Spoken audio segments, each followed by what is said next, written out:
Dear gentle listeners, you are invited to our discussion of Season 4, Part 1.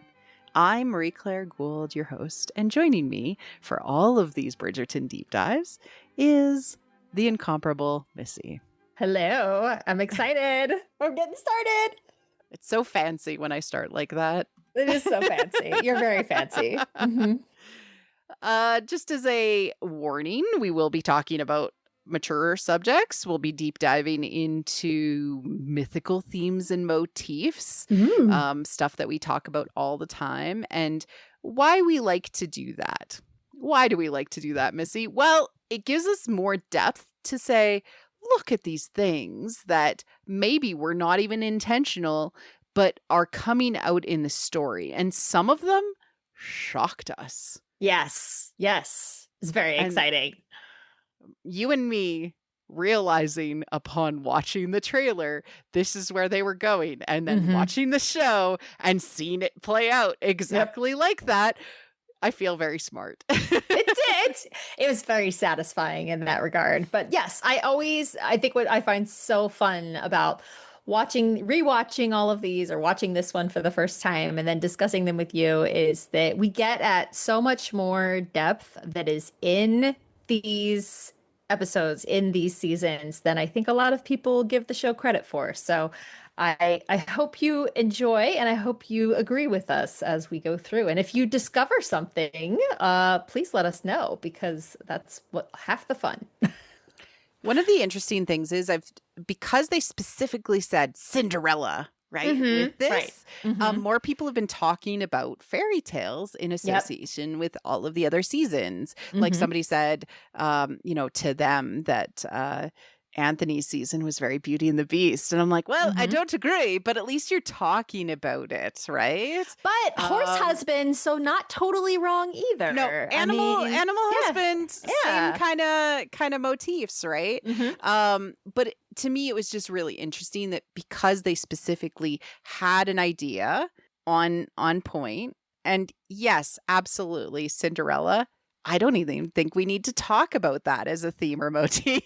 Yeah, it's very in your face. Everybody's talking about it. And, we do need to talk about sort of the loss of the glove. I think that we'll talk about that when we get to that part in the episode. It's a good thing. It has a meaning. But it's not necessarily like a big theme and motif for the overall part of this season. We do expect to see some of these that we will talk about continue on. Yeah, I think that what we have seen thus far mythically clearly points to where they're going in part 2. Again, regardless of how closely they end up hewing to the book, which I would say thus far pretty close. I think pretty close. Yeah, there are some subtle changes, and I like the subtle changes. They work for me, and we'll go through all those. But yeah, so far, they're sticking pretty close to what's in the book. So we have a decent idea of where they're going, but they've added a lot of depth with some of the motifs they have at play. And they've also been using the other characters to enhance what they're trying to say about this season. Yeah. So let's dig into themes and motifs. To start, we are seeing archetypical changes from Sophie as a maiden damsel through hero, and I expect we will eventually see her become a queen in part 2. So that is, of course, the life archetypes that all characters and us humans go through. And she is, for the most part, when we first see her in the first episode, she is already in her hero stage. She has already chosen to be an active participant in her own life instead of under the guise and guidance of her parental figures or threshold guardians, being Lady Penwood, being the person that's blocking her from maturing, blocking her from experiencing things. But in some of the flashbacks, we do see her as more of a maiden, even a damsel, in those experiences. And so it's important for us to sort of talk about those things in relation to the walkthrough of each of the episodes. Right. And what we see right now is that so the moment she decided to go to the ball in defiance of her mentor parent figure, which is Lady Penwood, that Hmm. is the moment when she became a hero. However, for a great part of this part of the season, she is a coward, which is to Yes. say that she is more passive as a hero, trying to sort of recede into the background and not step forward, not make choices, and not make the heroic decisions.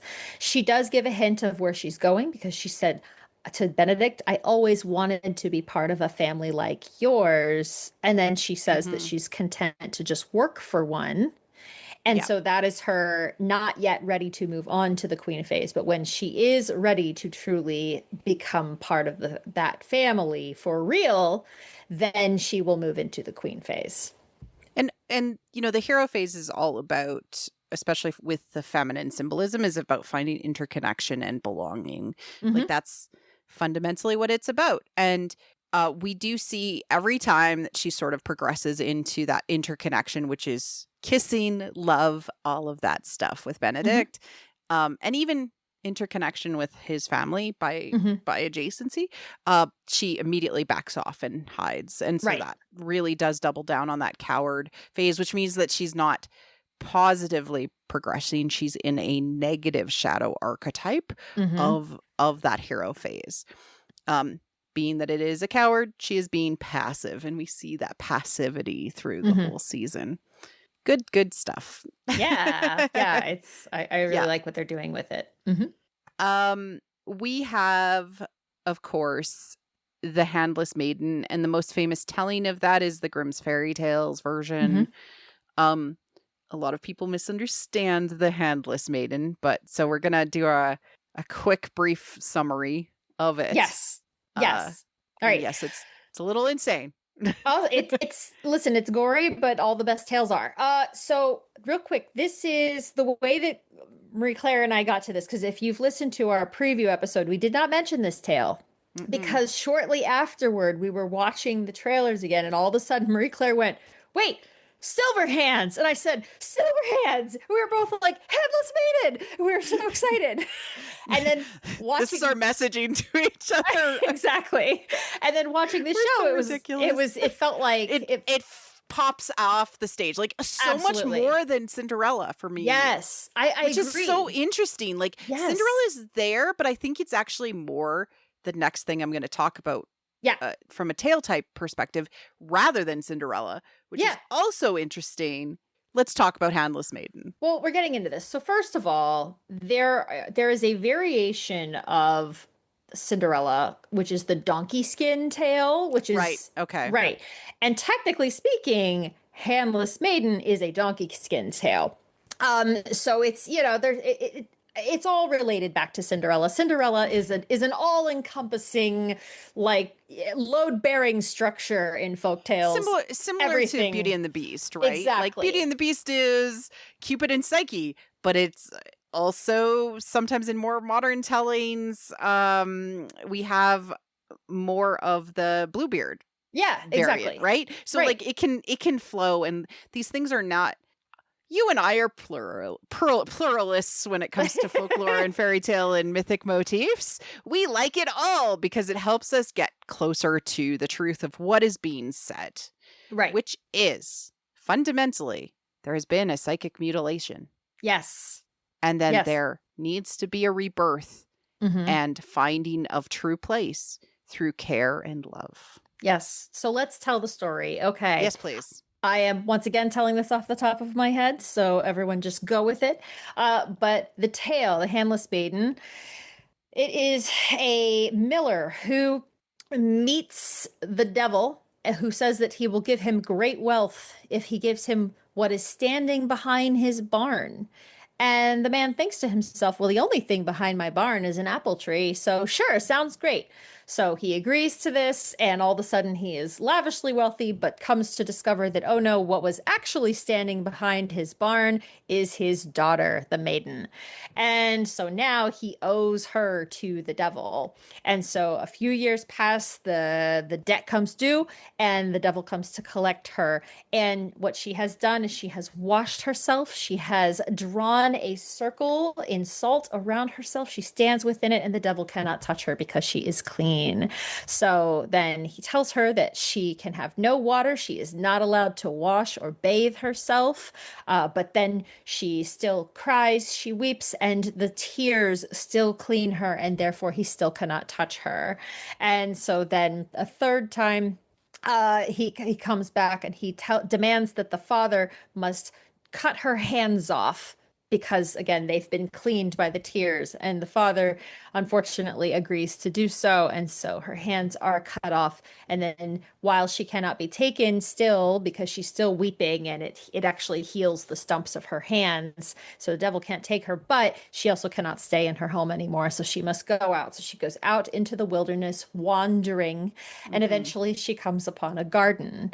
There she finds fruit. It's pears in this case, but I want to draw attention to it specifically being fruit because that will become important later. She discovers fruit and she eats it. She is spotted by a servant of the king. The king then is drawn and sees her, and is just sort of falls in love with her immediately, and he marries her, and then gives her silver hands. So she actually has silver prosthetics for hands, it makes it very interesting. If you ever want to dig into disability in folktale, I recommend Disability, Deformity, and Disease in the Grimm's Fairy Tales by Anne Schmiesing. It's excellent, goes into all of this. Anyhow, so now she has the silver hands. She gives birth to a child, and shortly after she gives birth to the child, the king must leave, and so he leaves her in the care of his mother. And that's going okay for a while, but eventually then he has to send a letter back to his family, and the devil intercepts the letter and tells the mother, the king's mother, actually kill them, to kill the queen and her child. And she's horrified by this, but she because she can't do it, she then instead just banishes them and sends them out. And so they wander longer in the forest. Exactly. And then so it's for 7 years, and in that time while she is alone, her hands grow back. And meanwhile, the king returns during that same 7 years, discovers what has happened, and he is just devastated and horrified. And he also goes into the wilderness. Now, I want to make a point that there have been at different points throughout the story, the queen, the maiden, she has been dirty, and then she is clean, and then she is dirty, and she's clean. The king at all times has been a king. He is clean. He is pristine. When he goes into the wilderness, he starts to become dirty. He starts to become more wild. He is covered in dirt and grime. And eventually he then discovers her, and they recognizes her, and they are together. They are united, and they live happily ever after. So it's an unusual story. It's very gory, as I said, but you can tell there's a lot going on here. And at a high level, what it is, a few things. One, as Marie Claire said, it is the hidden goddess story. She is psychically mutilated and must discover who she is, separate from everyone else. She cannot. It's separate from her husband, separate from the parental figure, both her parents and then her mother-in-law and everything. Who is she separate? And she only finds herself in that forest where everything is wild. And then the king must do the same. He also must discover his wild self in order to find his bride and be reunited with her. Together with her. Exactly. And find the life together with them. Right. Together, right? And it's also about accepting like the dark and the good. Like it's all about that.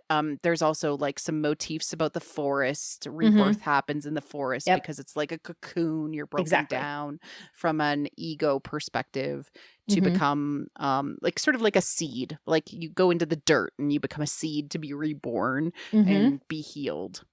Right. And that's relevant too, because that motif also shows up in this season. Anyway, Yeah. keep going. Yeah. So yeah. So Mhm. like the hands and the silver hands, like this idea makes me think like not only of her gloves, the silver gloves, but the lady in silver and sort of like how she is put up, like he projects all of these things onto her by having her be in this outfit. And the silver glove specifically is this sort of almost talisman that Benedict is carrying around for most of the season. And all the clues are there for him to dig deeper, but he is almost blinded by the experience that that he is in. Okay, let's talk briefly about psychic mutilation, because I think that it's important, and then also like who is the devil in this story, Yes, very important. right? So psychic mutilation is trauma. Yeah. It's fundamentally like Jungian psychology. There's been many Jungian psychologists, Marie-Louise von Franz, who have dug into this tale. We particularly like Estes's take on it because it also talks about like the healing aspects of reconnecting with the wild woman archetype in yourself, and also the wild mate, which look, it's all in Benedict. He loves his wildish nature. He just feels restricted by the society that he lives in. And so people experience trauma, and if they are not able to, through lack of autonomy, lack of resources, lack of support, they lose the ability to heal themselves in a normal way. And so how there's like a wound, a psychic wound, and it is represented in The Handless Maiden by the cutting of the hands. And in Sophie, we see it in her denial of the truth. And the truth is that she is the daughter of a gentleman.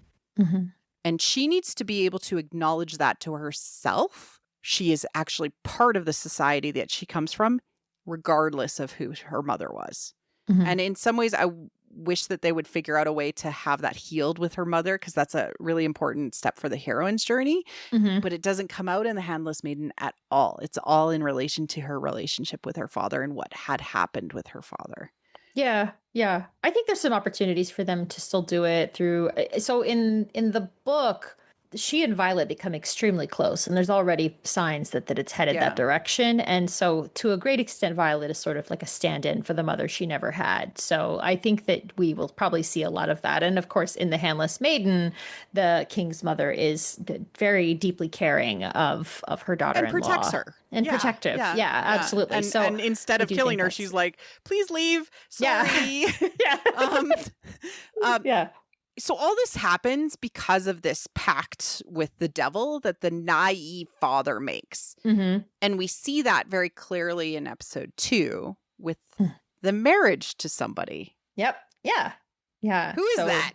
Lady Penwood is the devil. She is the devil. And it's all about this lack of foresight and protection of his daughter.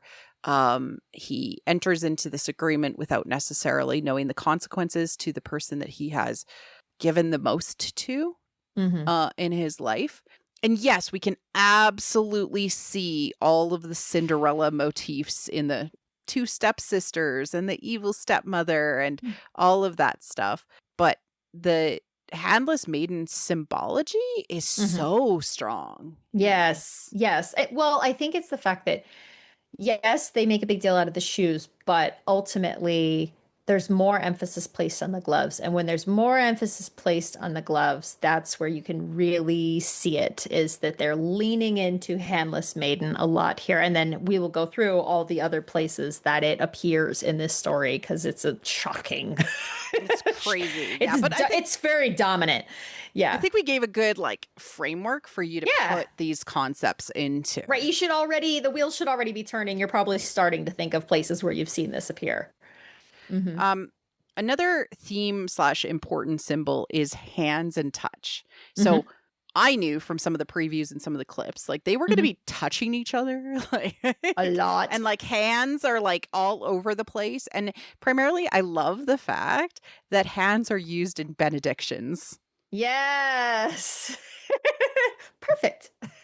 Because it means that hands are blessings. Yeah. Like they create blessings and also overcome barriers, right? They're used in communication, they're haptic, they're the most intimate form of sense. And also, this is just a side note that I'm obsessed with because I love K-dramas. Korean skinship is a legitimate thing. Yeah.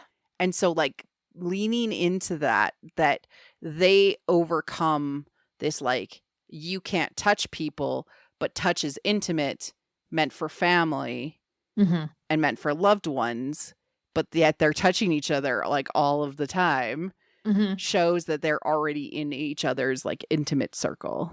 Yep.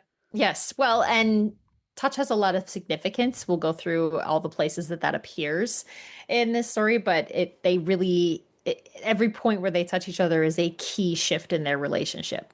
Yeah. Like when she's like, I do up your button, and he's like playing with the button. But he can't. He's like freaking out with the button. He's up there like, wow, Benedict's button's getting a lot of attention. Jeez. What is with his button? I know. So funny. It is funny. All right, let's talk about the other tale, which is actually a Cinderella tale. Yeah, absolutely. Definitely a Cinderella variation. Variation is Vasilisa the Wise. It goes Vasilisa the Wise, Vasilisa the Beautiful. Like I've also seen Vasilisa the Brave. Vasilisa has a lot of like monikers. Yeah, she got some titles. She does. Yeah. And primarily Vasilisa the Wise is very similar to Cinderella. She lives with her evil stepmother and her stepsisters, and they treat her like crap. She has to do everything around the house. And the fire goes out purposely. They put out the fire and then they're like, hey, we need you to go to Baba Yaga, who is the scary nature witch in the forest, who lives in the house with chicken feet. And go and get fire to return us because we're gonna like be cold and you love us and you need to go and do this. And she's like, okay. She was gifted before her mother died a doll that speaks to her and gives her wise advice about the things that she should do. And also the doll, it helps. Right. Yeah. Like it's like a helper doll. Yeah. And so very similar to like Cinderella in the Disney fairy version godmother. and the mice or the fairy godmother. Like she gives her this natural woman's intuition. And that's the big piece of it is that Sophie has a lot of intuition. Yep. She has a lot of smarts. She is very smart. She has intuition. She loves things. So we have this doll in this journey. She goes down into the road and she's kind of waylaid and then rescued by Baba Yaga. And Baba Yaga is like, okay, well, if you work for me, I won't kill you. Yep. And there's like a bunch of like things that happen. She sorts like milled seed from the shaft and like does all of that. But the doll helps or the ants help sometimes. Like, there's like a whole thing. She helps clean the house, but other people help her be successful because it's very overwhelming. But then she also learns the wisdom of nature because basically the sun and the moon come to visit Baba Yaga. And Baba Yaga is like, that's the sun and the moon. And so you learn the ways of nature. And eventually she is given this skull staff with burning eyes as fire, which is very intimidating. She brings it back home to her family and the skull staff and burns them to death.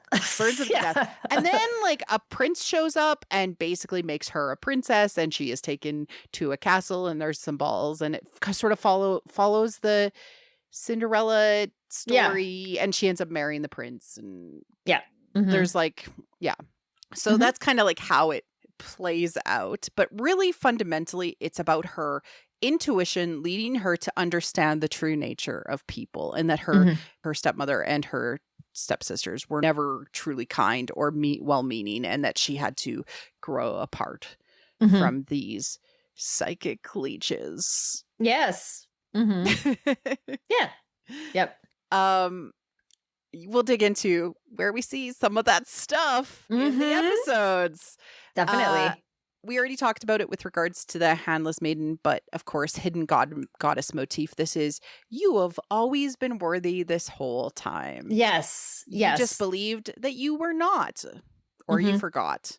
And this is one of the this is one of the most common stories for women and for femme characters, is this rediscovery often of sort of the internal value, and that you are already powerful and good as you are, and that has always been there. There's nothing wrong with you. There's nothing that needs to be fixed. There's nothing that needs to be corrected. You are already powerful. And so this is really critical. And it's what Sophie has to learn, because she has really internalized this belief in that she has no value. So she has to learn that's not true. And like, this is really important because Joseph Campbell talks about this, but he uses words that like upset people. But it's actually, he's saying the same thing as Maureen Murdoch's version of the heroine's journey, which is, he says, the woman doesn't need to go on the journey. She just needs to discover who she is. She's always been the goddess. Yeah. And he's not wrong. He's not wrong. It's just like, you don't get to go on a journey. Well, actually, no, you just need to uncover that you've been the goddess all along. But sometimes that involves like going on a trip, sure. It's that it tends to be more of an internal journey, and that's why you have women going into forests, going into caves, going diving into water, like descents and rebirth. Exactly. Is the experience, or you see a version of yourself that is a goddess. Yes, right. Yes, or you confront the dark goddess and understand that power is within you the whole time. All motifs we see inside of these things. All right, the last theme that I think that is really, really important to call out, because it is so apparent. It's really dominant. Secondary characters, like it's everywhere. And although we knew this would happen because of Sophie and Benedict, it's really interesting that they very specifically chose to sort of give us multiple versions of it. Yes. The Queen and Lady Danbury. Lady Danbury doesn't feel like she can quit the court. Leave the court, which is like a metaphor for death. Yeah.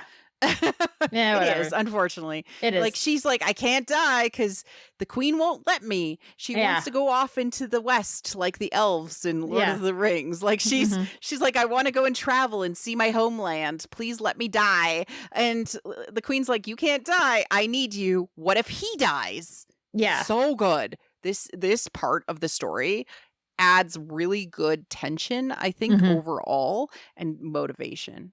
Yeah. Yeah. We have the Featheringtons, especially Lady Featherington and Varley, and we see that resolved by the end of the season with Varley. Or the end of this part of the season. This part of the season, this part going and working for the Penwoods. Yeah. Yeah. Right? To be clear, because I noticed you didn't actually say it, what we're talking about here is power imbalances. Each of these relationships demonstrates a power imbalance, which up to this point in Bridgerton they always kind of glossed over that, and now they're really confronting it head on. Yeah, like we've only seen a little bit with Eloise. Yeah. Right. We also have, of course, the Penwoods and Sophie, and that relationship itself is played up really well. Upstairs, downstairs, in general, right? Yes. Because we're getting more of that POV of all of the servants of all of the Housewoods, and like Hazel in that one like country house, like how they treat her.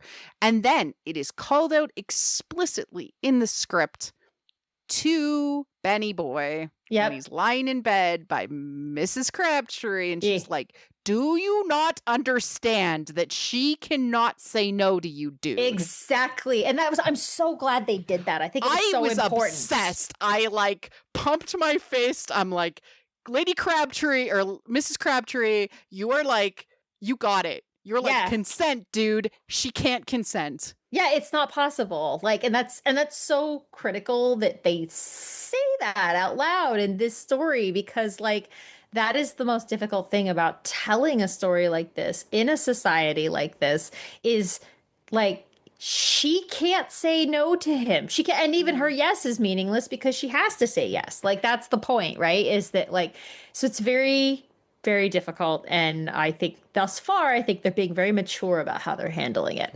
So And I've appreciated it all the yeah, way along. absolutely. Like and even him, like he's starting to clue in a little bit. Like Yeah, he's like, starting to get it. you know, like, oh, like I have all of this power and this Yeah. privilege, and no, I don't need you to clean up my spill, and you know, like, but Yeah. dude, that's her job. Like, that's Mhm. why the separation exists. Like, because Yeah. you know, Mhm. so love it, love it, love it. But Yeah, all it's of really those well done. different versions of power imbalance show how important this story actually is Mhm. and how careful they're being with it. Yeah. Yeah.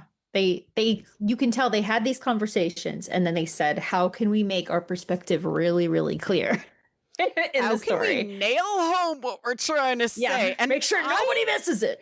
I for one, am like so appreciative of these writers. Yeah, me too. Yeah. Yeah, I think it's well done so far. Okay. Tropes, real quick. What do we Yeah. got? All right. So some tropes that we see. Probably the most obvious first one there is love at first sight. We talked about this in our preview. I think it's really well done. I will say, their initial romance is less shock and awe than our other leading couples have been so far. It's very quiet, it's very slow, it's very, they just kind of they have a short conversation. They tease each other. They get into somewhat deeper topics fairly quickly, but it's just interesting to me. I found it very overall very low key, and that made sense to me. And we'll talk about why that is. Actually, you know what? I'll use that to lead into another one of the tropes we saw, which is dream lovers. So in a lot of tales, you'll have characters who dream of one another, or maybe they meet in a dreamscape. Maybe they meet, in an other world, if you will. And so that is very much what happens with Benedict and Sophie. Is they are dream lovers, and afterwards he often refers to her as his dream woman, and she's referred to not being real. She is imagination. And this is a point. And even Sophie, even though she knows that Benedict is real, she believes that any possibility of relationship with him is fantasy, and therefore they are dream lovers. So this is the other aspect of love at first sight. Like, of course, they fell in love. They were in a dreamscape, but now that they're in the real world, what's going to happen? So that's definitely a trope that's showing up quite a lot. We already talked about upstairs, downstairs, and we'll get more into that and how it shows up. But it's really fun how they deliberately show the perspective shift very quickly so that you understand this is a different kind of season from Bridgerton. We're actually spending time with the servant class, and you're going to get to see a lot of the story from their perspective, and what's happening with them. What are their fears, and what do they like to do when they're not working, and everything else. What's their perspective on what I like. Also, there are scenes of them in this season where they're standing off to the side, basically kind of gossiping about the nobility and so kind of giving their own opinions about everybody who's at the party. So that's kind of fun. I enjoy that. Do you want to share some of the other tropes we see? Oh, sure. We have sheltering from the storm, which is a heavy part of sort of the end of episode 2, start of episode 3. Yeah. Hurt comfort, of course. Whenever you have a wounded party, you have the caretaker, like, her healing them up. And hidden princess. Yes, which is hidden goddess as well. Yeah, but she's hidden nobility, which because that is being hidden from her, and the psychic dismemberment. Remember the handless maiden, right? The handlessness is the fact that she is actually of noble birth, but has been denied this title this whole time, and they're, that is part of it. Okay, let's dig into our episode by episode breakdown and just kind of talk through each of the episodes and kind of the important things that we want to talk about in this. So the episode 1 is the waltz. And I want to say because I love how right from the jump it's like we're upstairs, we're in the Bridgerton drawing room, you know, we're looking we're preparing for the party. You've got the lady of the house Hmm. doing her job, and then the camera follows, and even the music is light. Yeah, It's a lot of flute. It's a lot of like, woo, it's up high, and then we go down, we follow Mrs. Wilson follow it down down. Yeah. in downstairs, and there's all this activity, the respective shifts, the music changes. All of a sudden, the music is more of like this low, kind of rustic fiddle sound and everything. And everyone's running around. What are you doing with that? That was supposed to be up before, blah, blah, blah, blah, blah. It's like, it's a job. And suddenly it shifts from being like just a fun, relaxing party to like, no, this is a job. And everyone's very serious and they got to get down to Hmm. business. And it's like, hey, I saw a boot print in the hallway. You better Yeah. check your shoes and everything. Like, Like, it's he takes off his great. gloves and like turns them around to like basically have the dirt touch his hands Yeah. and the dirt off of his boot on the Hmm. inside of his hands to wipe off his boot. Then Yeah. puts on his glove again to like Hmm. oh my god, like there's so many like little moments that they've been Yes. showing of the downstairs staff. I Like love the it. it's so good. And you know, like they show a couple of these like vignettes of how much work goes Yes. into Yes. being a servant. Hmm. And then I know it happens later on, but I want to call it out now because we Yeah. probably won't bring it up later. Sure. But Violet has the servants spend all day making Gregory's favorite jellies, and he's like, I don't even like jellies anymore, Mummy. I'm too grown up. Yeah. And then they just set them And they aside. just set them aside, and they had spent Yeah. like all day making them.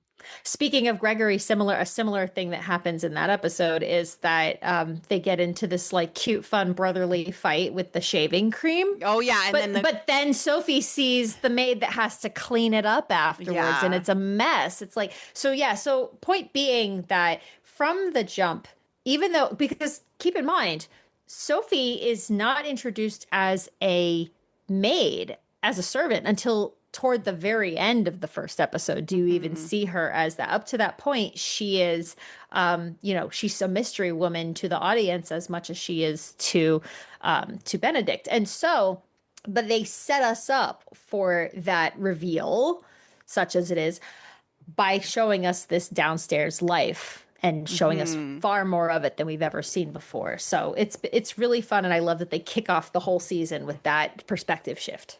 And they also, another one that's in this episode is Mrs. Wilson talking about how hard it is. Like babies are cute unless Uh-huh. you're the one that's looking after them. Like the servants are looking after Right. the baby, not Mhm. like the Lord and Lady get to have only cute baby, not Mhm. annoying, crying baby. Yeah, Right? Like, exactly. and that is called out by Mrs. Wilson to the Mhm. other servants, and they're like talking about these things. Mhm. Yeah. And Yeah. to say like you think all of this is just magic? No, Mhm. it's the work of all of the people downstairs. Yeah, it's Yeah. really great.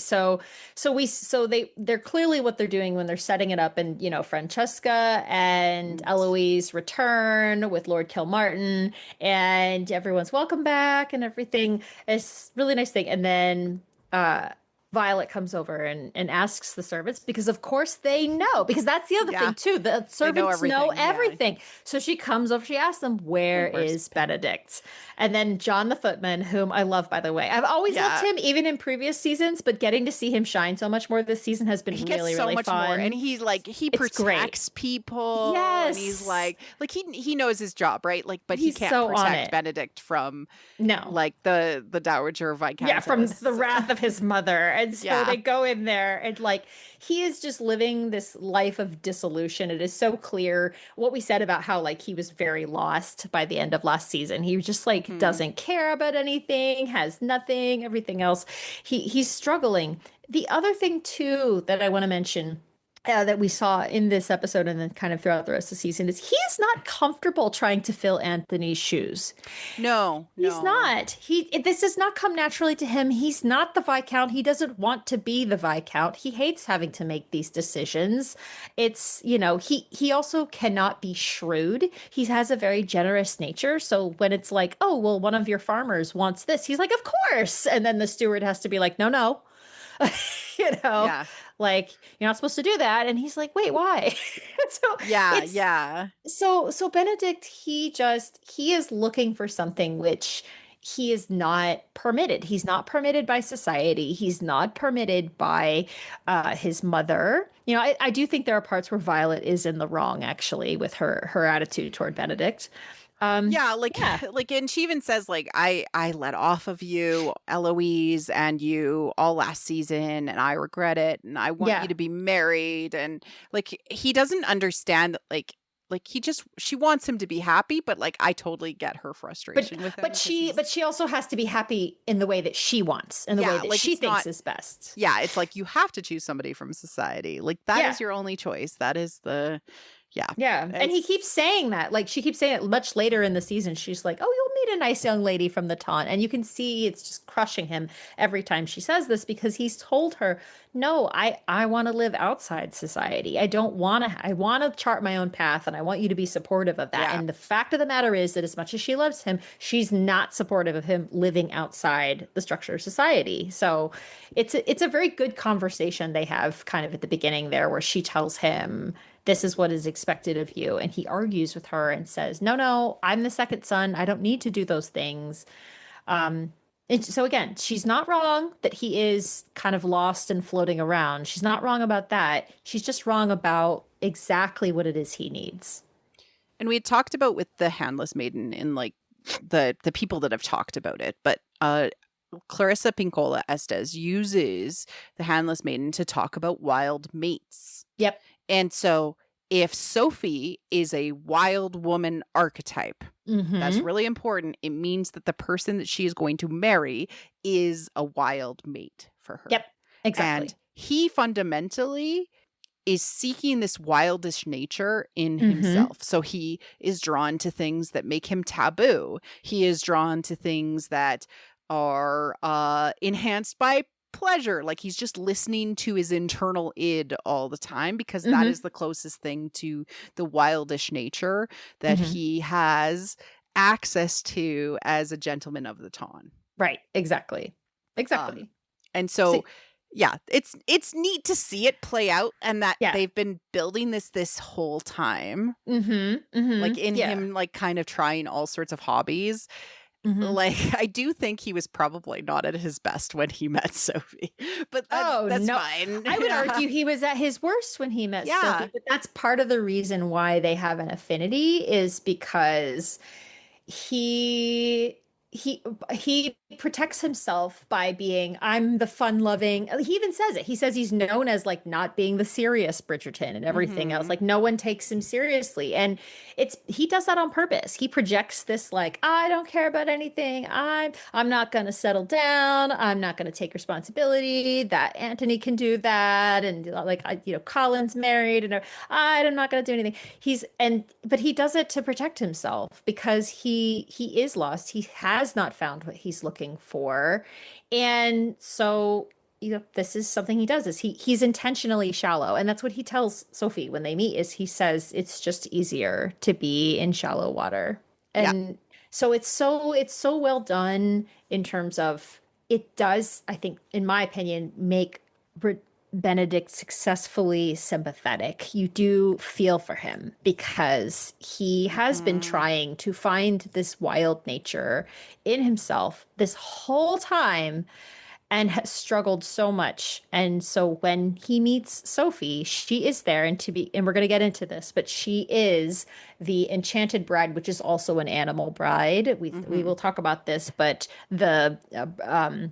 uh the glove is an aspect of her animal skin. She is there in disguise. And so he sees her there, and she is the enchanted animal bride. She is the wild part of himself that he is looking for. She is Exactly. outside society. She is outside of the structures that are imposed upon him. And Yeah. so, And yeah, it's well done. so we have the ball start and of course Benedict is not there. He's gone out to this like house of whoring. I think I he's don't just know. at a brothel. I He's think at a he's just a brothel. brothel. Like he's there but like also like it's like all sorts of stuff, right? And he is they bring out bisexual Benedict, and I'm like, Yeah. yay, they kept it. Great. He's still awesome. bi. He's still bi. He's still bi. Good. Yep. And like, so he's out there busy because he is avoiding his everything, right? Yeah. Because he's still trying to find it. But they have these cool like flashbacks of everybody deciding on what costumes and how they're going to be, and then everybody getting dressed, and then we see, of course, Sophie put on her mask, and then she arrives at the ball.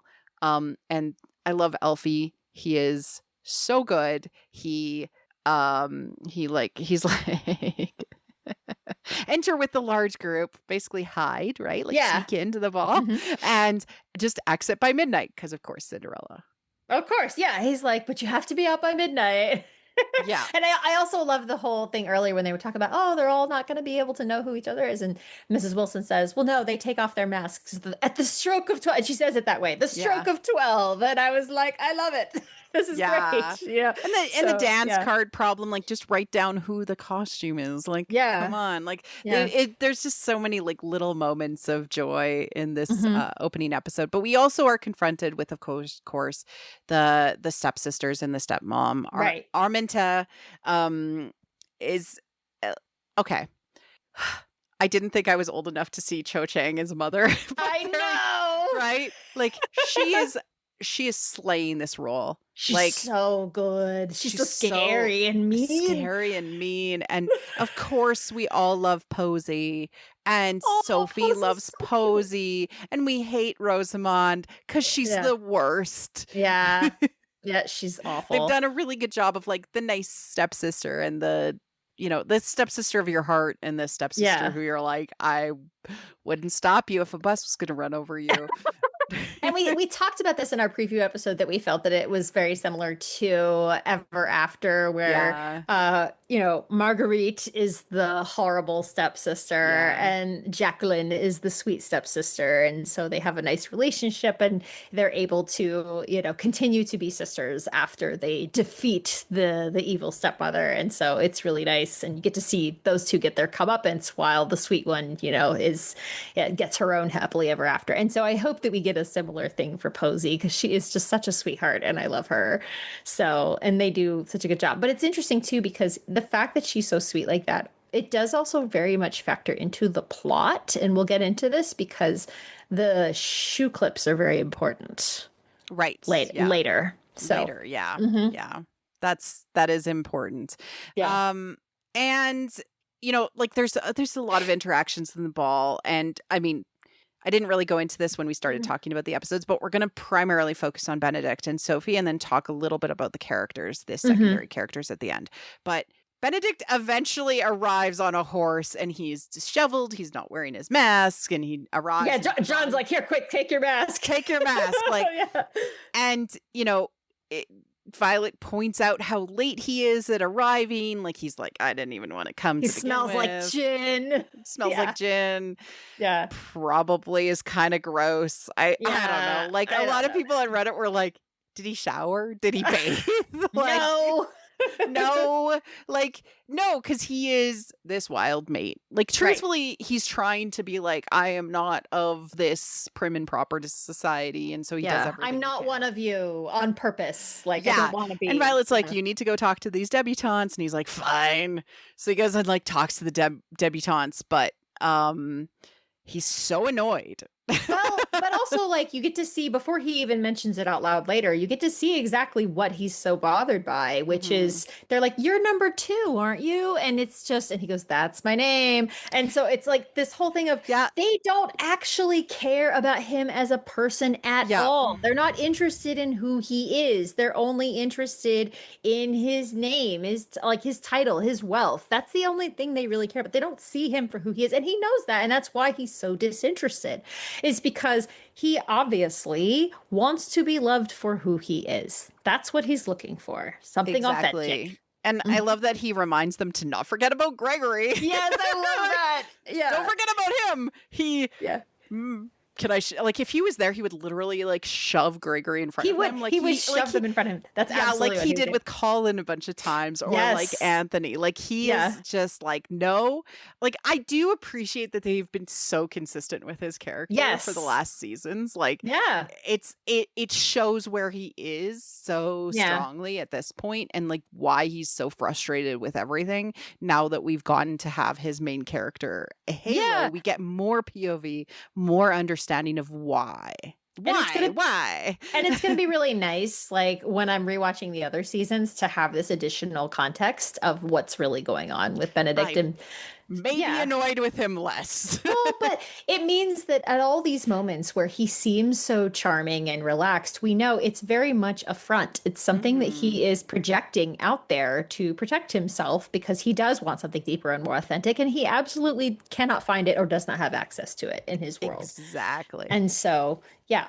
I do love that the queen chooses him as like sort of an alternate to having a diamond or like a sparkler. Yep. I love that idea because it does sort of like I don't remember that being part of the book. Like this sort of idea of like the diamond is not part of the book, but I really love this because it's like a good way to say, yeah, guys, you should be treated like meat. Yeah, exactly. Bit like, right? Like a little bit of like that role reversal for Benedict, and also like you can't avoid fate in a way. Remember, Queen Charlotte represents Venus. She is the goddess of love, and if she says your number is up, your number is up. It's true. It's great. I love that too. It was and the really fact that neat. she's the Queen of Hearts, like oh, so good. That was awesome. I was like, I just love the consistency of the symbolism and the thoughtfulness of the motifs. Like they know what they're doing, and they've known since the beginning.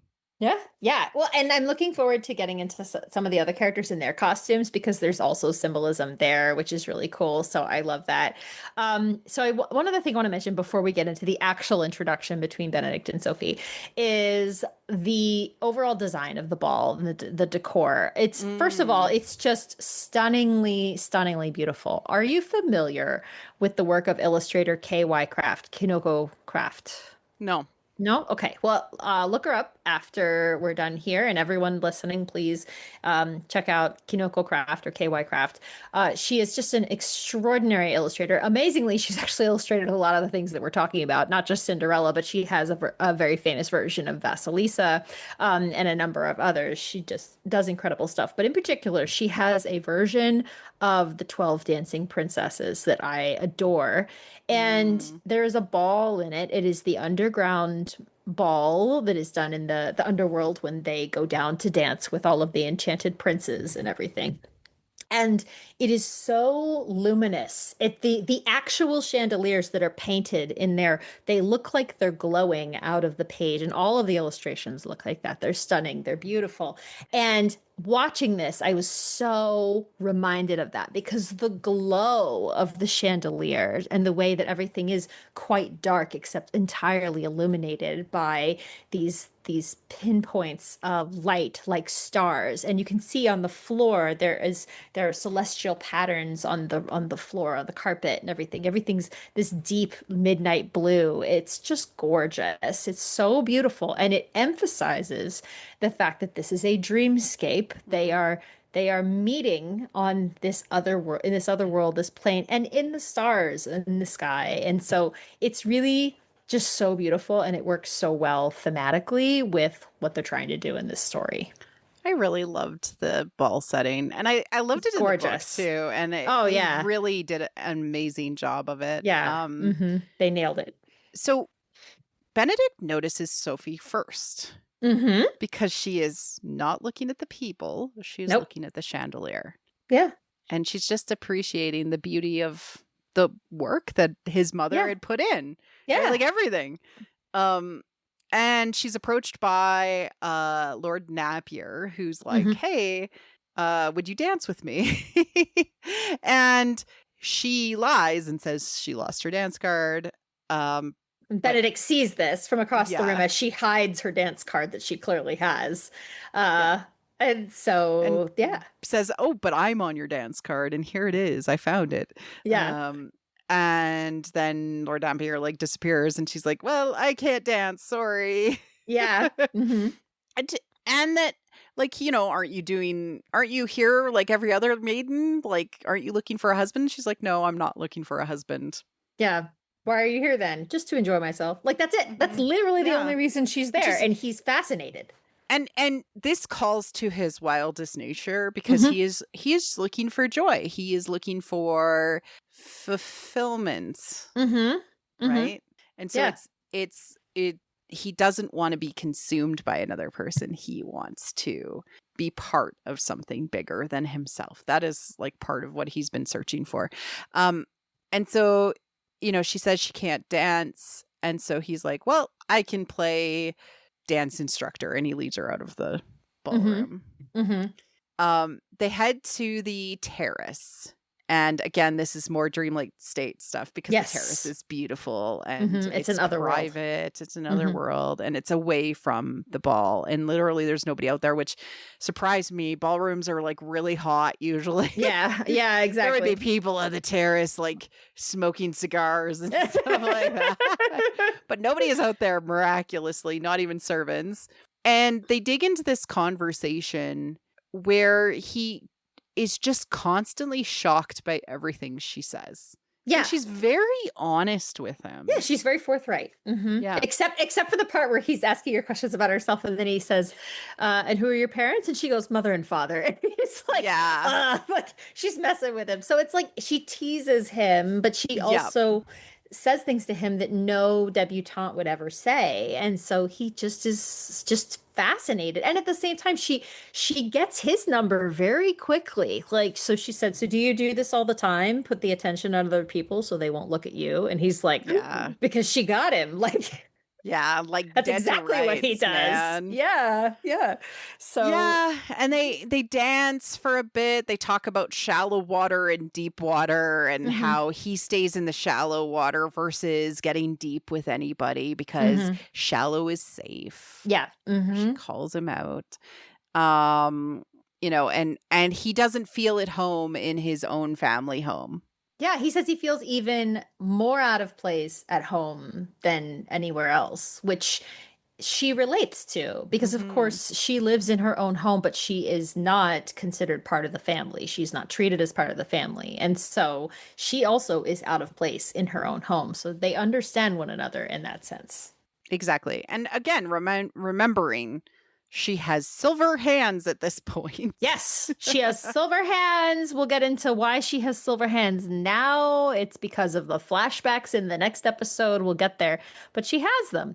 And so, yeah, there is already psychic he takes mutilation. off her glove before they dance or after? I'm trying to remember. Is it after? So they dance, and then I want to say is it after he kisses her cheek? I think he kisses her cheek first. He almost kisses her. Yeah. He almost kisses her on the lips, and then he decides that's not a good idea. So instead, he kisses her cheek. And I find that very interesting because that gets back into that consent conversation about how he's always accused of like not taking anything seriously and everything. And very clearly, because he holds himself back from kissing her, he is considering that he wants to take this a little more seriously. That's our first kind of sign that we have that he's a little more serious here because he only kisses her cheek. And then, yes, he removes her glove to kiss her hand. Kisses her. Well, he kisses her wrist, I think. Yeah. Which is another really interesting thing. Again, like we have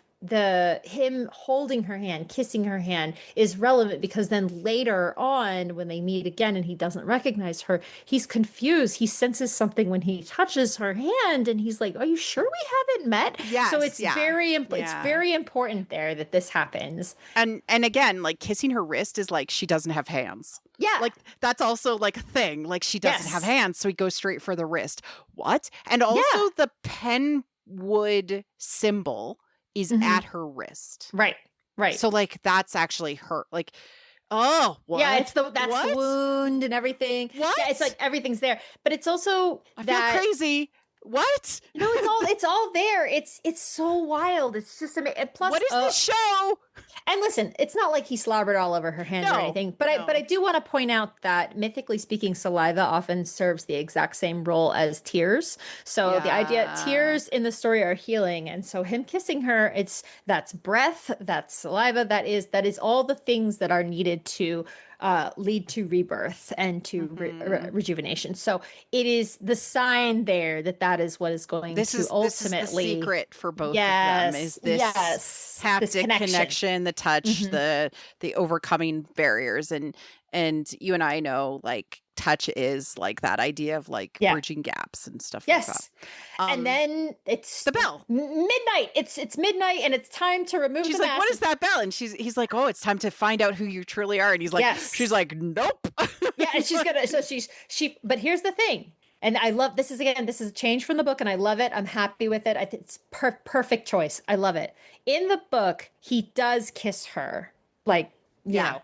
So whereas here he like started to, and then he was like, that's not a good idea. Yeah, and then she kisses him. Yeah. She kisses him. And that's so important because it does several things. First of all, it makes it very much about her consent, her choice, her decision. Like she is the one that decided to take that step and to kiss him. That's really, really, really important. It will become really important to them later on.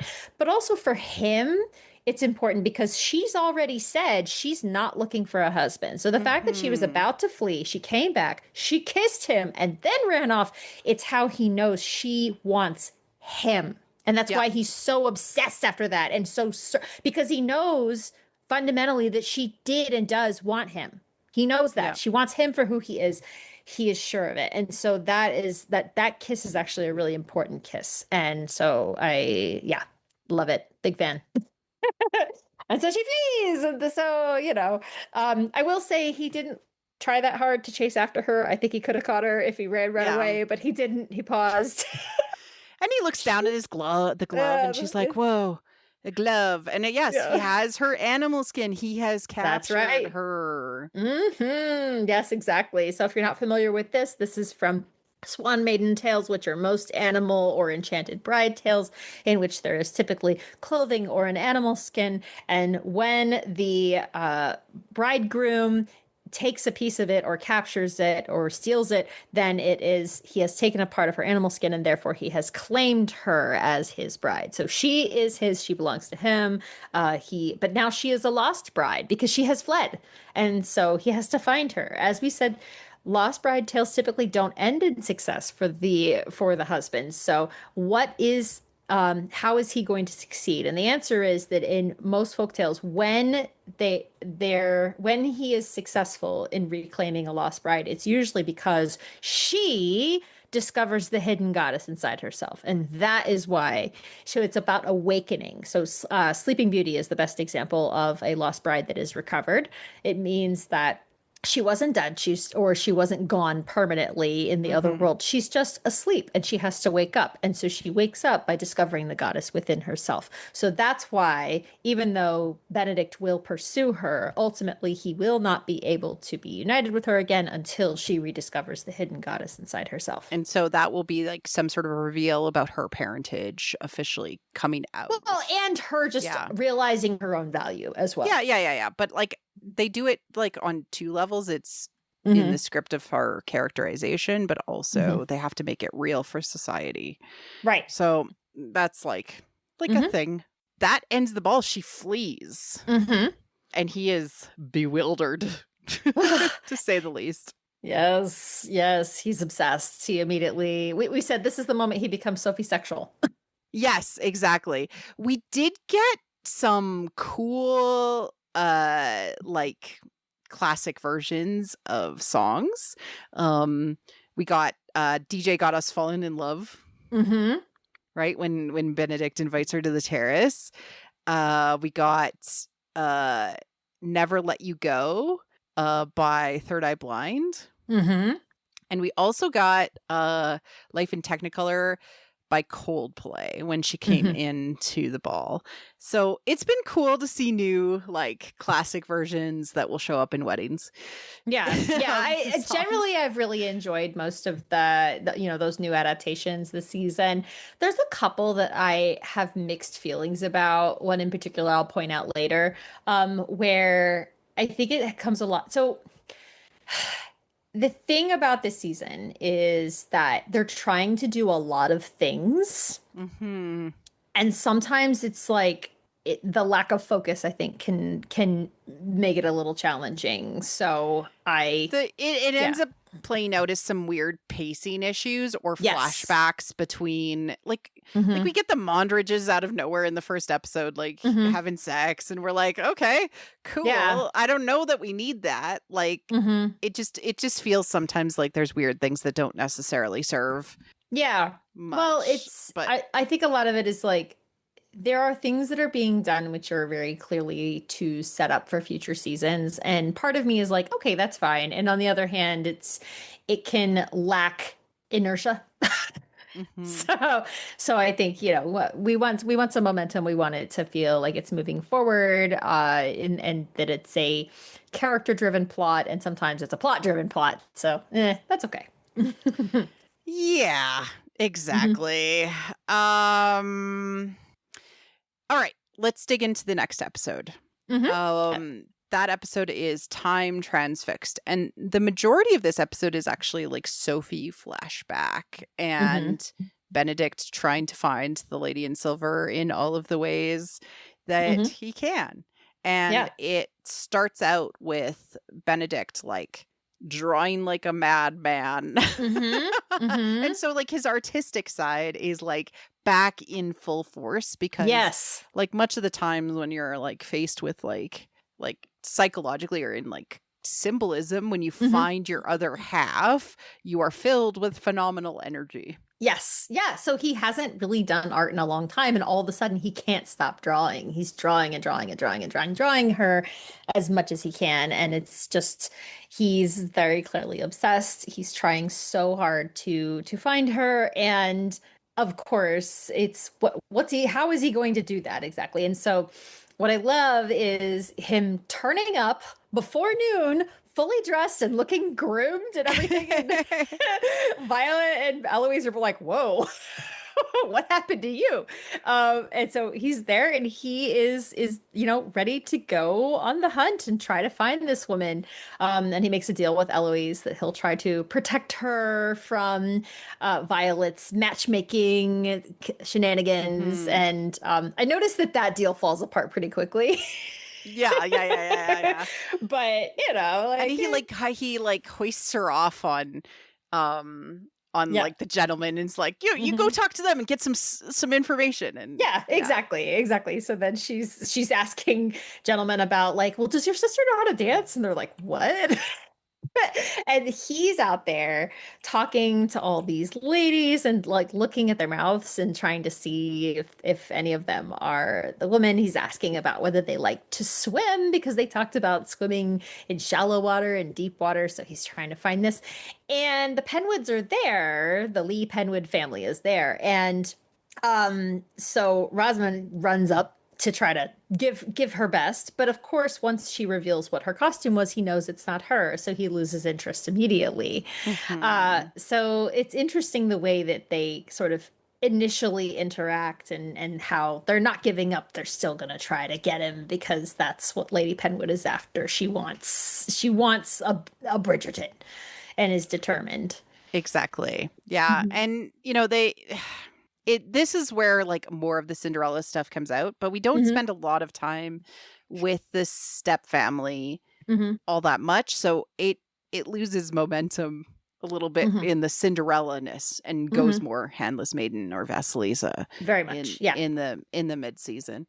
And we start to get these. The main piece is this conflict in the house, and the main experience for Sophie is, let's go back and tell the story of the psychic mutilation. Yep. And although we do get the flashbacks to like how she decided to go to the ball and like that's the help of the servants and everything like that, it all comes down to she is a little girl and her father is like, I'm going to get you a new mom, basically, all well-meaning and good, but doesn't protect her from this monster. And if there's a few reasons. One is he has never acknowledged her. She is his ward, which for the record, everyone in this society knows means my illegitimate daughter. But it's that he can't officially claim her. That's not proper. So he just says she's his ward. And so because she is not claimed, she is not protected by his title. And so, so what happens is Lady Penwood comes in and realizes that this is the illegitimate child and that is a threat to her daughters. And so she immediately hates Sophie and so now, unfortunately, despite the father's best intentions, she's been set up for this lifetime of suffering now. And we see like this flashback to sort of young Sophie, and she had been learning all these lessons and been participating. And then at one point, the devil, i.e. Lady Penwood, makes a demand that she doesn't get to join dance lessons. And the father is okay with it. Yep. Like he lets that happen. He's like, I'll solve this, Sophie. But obviously it never happens because Sophie is like a teenager by the time that he dies. So it's been years of neglect by him and probably Lady Penwood forcing the issue with the dad. Yeah. And so the other thing I want to point out, and this is something where I caught it the first time, but then I went back and watched the second time just to make sure. It's very subtle. I'm sure it's not intentional, but it's incredibly cool that it's there. When that scene happens where she says that she's been disinvited from lessons, she's standing on a rug and there's a circle on the rug. She's standing in the circle. So she is standing in the circle of salt. Yes, she's standing in the circle of safety. My God! I know, right? So she's standing in that circle of safety, and her father is telling her, I'll make sure you're always cared for. And then he doesn't. He fails her. He fails her. And the next scene we see is like he's died. Yeah. And the devil is like, I'm sorry, I keep on calling her the devil, but it's important, right? She's like, I'll always protect you as a servant in my house. Like you have to, you're going to be more mutilated by staying. Yeah. But also she tells her that he didn't make any, he didn't mention you in his will and everything. Which we don't know is true or not. Like, we don't know yet in the book. In the book, it's, there's more to it than what she tells her. So there's, I'm sure that'll be revealed later. But it's the lies that the devil tells, right? So that is like interrupting the messenger and like all of that stuff. Like same thing. It's quite common. And so that interrupted messenger we expect to actually be part of the father's will piece. Yes. In the part 2, right? Yes. So exactly. Yes. But so solid from a lens of the handless maiden. Absolutely. It's very, very in your face. It's extraordinary. So I just found that so fascinating that it was in there. And that you get to see a lot more of how she's treated at home. There's the whole thing about you're gonna clean my shoes, you're gonna clean all of my shoes. Right. And because she finds the one set of dirty shoes that she wore. Yeah. And this is like important because the dirt on the shoes is not something that we typically associate with Cinderella, right? But the dirt on the shoes represents wild woman. Yes, archetypes. Exactly. Right. So she is a wildish woman. She will make like the dirt happen, but it also ties into this connection that she has to the nature of life and healing of people. Yeah. And she gets dirty often. You'll see it happens later as well. It happens often. Like because she is the wild woman, she cannot help but, bring end the dirt. up. Yes. And we talked about this a little bit with Kate and Anthony. Remember when they fall into the mud and we were saying that they were both wild mates because they were covered in mud horses. And everything. Yeah. They were horses. Yeah, exactly. So it was so they've done this before in Bridgerton where, it is definitely symbolic when they get dirty. So the shoe getting dirty for sure. Why a wild mate? But also then when she has to do all this work to clean on and stitch all these shoes and everything, you see her repeatedly. She's like massaging her hands again. Her hands have been dismembered. It's Yeah. like this pain that she experiences. It is, Yeah. oh, sorry, I don't mean to freak out, but it is wild how consistent the Yeah. symbolism is with the handless maiden. And it legitimately makes me wonder if somebody knows about this. If somebody knew. Somebody knew. Like, and then they were like accentuating these symbols. Or is this like some things that we have seen that you're just vibing with the story so well that you pull out these symbols because these are older than us. Yeah, right. It's because all of this is subconscious. It's we understand these things. That's why, like for instance, the standing in the circle, I didn't remember seeing it, and yet I felt like I remembered seeing it. And I was like, I have to go back and look. And it's and it is subtle, but it's there. And so those are the kinds of things where I'm like, I don't know that was intentional, but it is there. Yeah. Yeah. It's so fascinating. And so I it's really amazing how much Handless Maiden is in this story. It's a lot. And so Benedict is on this search, right? So he enlists like Penn. He's like, he goes over to Penn's house and he's like, help. Yes. I need Lady like, Whistledown. Yeah. Like, dude, she doesn't want to be found. Like, yeah, like, and but she tries to help by putting it in the thing, and the servant's Alfie is like, he's totes talking about you. Yeah, exactly. I love the servant conversations in this one because it's too. like they're like Cinderella's little mice, like, yeah. We're here, we're in your corner no matter what.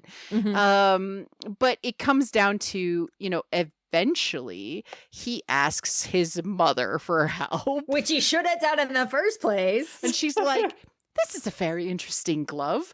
It is the old, like, Lady Penwood's glove, obviously. Look at this symbol. Didn't you look at the symbol on the inside of the glove?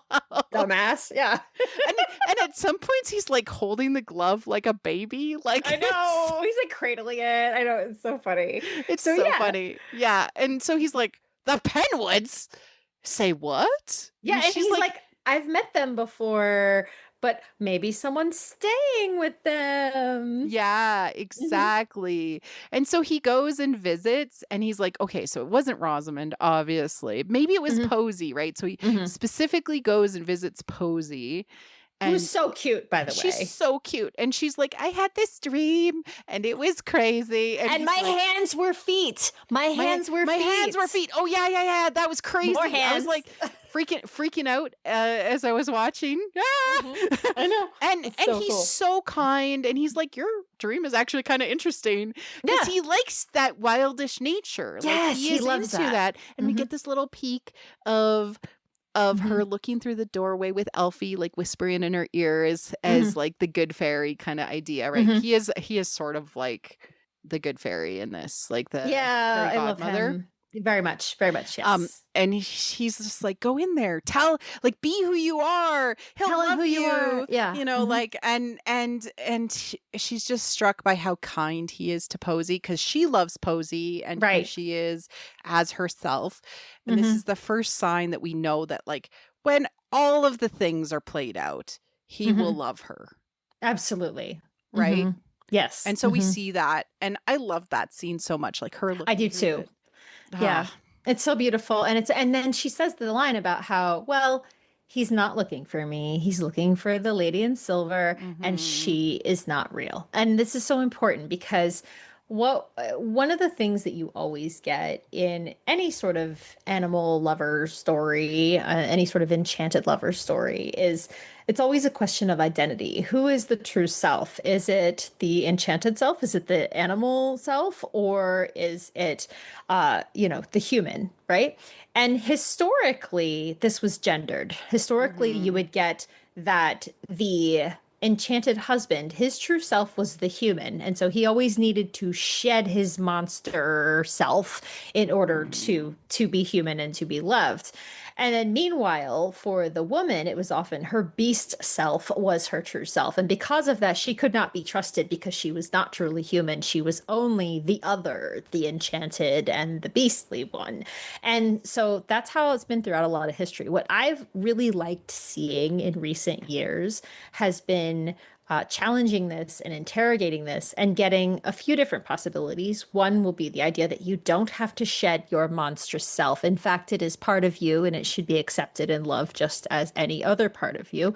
You see that in a lot of stories. Notably, recently we saw it in K-pop Demon Hunters, where she accepts her demon self as part of her. It's an acceptance and then an integration of self. And exactly. You become, like, the hidden goddess is fully realized. Exactly. And that is the healthiest interpretation of this. Right. And so that is ultimately where they're going with both Benedict and Sophie, is that each of them, so Benedict is told that he cannot be his sort of wild self. He instead must be this human who is part of the Ton and part of good society. Sophie, meanwhile, is that she cannot be the goddess version of herself, you know, the fine lady. She is only just the lowly maid. And so both of them have been told that they cannot be one part of themselves, or they are not. And ultimately they will have to accept both parts of themselves in order to be whole and to be together. Exactly. We have this, you know, sort of moment where Lady Penwood finally realizes, like, what has happened. I think she sort of realized with the torture of the shoes thing. Yes. But it becomes even more apparent, and then they have this confrontation. She sees the glove, and she sees the glove, and she figures it out, because I think she was looking out the window when she sees him pull out the glove, and then she's like, it's a funny scene because Posey's leaning forward and she hits her head on the window. Right. So cute. It's like, oh yeah. And then she confronts Sophie about it and dismisses her. And she fires her. This is the wandering the wilderness, because she also says no house in Mayfair will take you. She's going to make sure that nobody will hire her. And she makes good on that threat too. She does. So, she literally like basically blacklists her. She starts rumors about her, and so she ends up blacklisted. Horrible person. I know. So she's banished basically, and when she leaves, Posey real quick runs downstairs and she wants to help, right? And so she means well. So she gives her something and says, maybe you can sell it and it will, you know, get you some money or whatever. And when Sophie walks outside and opens the package, it's shoe clips, which of course, you know, taking us back to the shoes again. And keep in mind, you know, Posey had the dream of shoes as hands and vice versa. So it's like, again, it's still related to the handless maiden. But she sees these, and so when she goes to sell them, she discovers they're counterfeit. They're not real. And that's how you start to know that the Penwood fortune is in fact kind of a mirage. It's not really there. They're sort of lying about everything because these are not real diamonds. And so the other thing too is that Posey was not supposed to give them to her. She effectively was kind of stealing from the family in order to give them to her. And so this will become very important in the second half of the season later. Yes, exactly. That will return. But she takes the coach, like she gathers the money and takes the male coach out of town, and is wandering the wilderness, like we said, like she is off on her own. All right, on to episode 3. Well, no, wait, isn't it the end of the episode where she meets Benedict again? Does she meet Benedict at the end? Oh, she does. It's right at the end, because we see this time shift happen. Yeah, there is it's good the way they do it. Yeah. He's sort of, no, it's okay. He's partying because he's given up, but you can tell his heart's not in it. He's sort of like looks depressed. He's off in a corner by himself. Even know where he is? No, so the time shift happens and he wakes up and he's in some other house and he's like, where am I? And it's apparently he's out in the country. He's been invited to, what's his name? Philip. I'm forgetting his name. I don't know. Cavender. I think it's Cavender. Yeah. He's been invited to this guy's house. You see this kind of like, you know, debaucherous party going on and everything. But it's all men, and it's all men. Just this like maid who comes in, and she's missing a hand. Yes, and that is significant. It is, and at the same time, I do want to point out that I strongly suspect that this was really more just they have been making an effort to have more diverse cast. Cast. So Yeah. so I do both think of the it's lords but like symbolically, it's so weird that it is.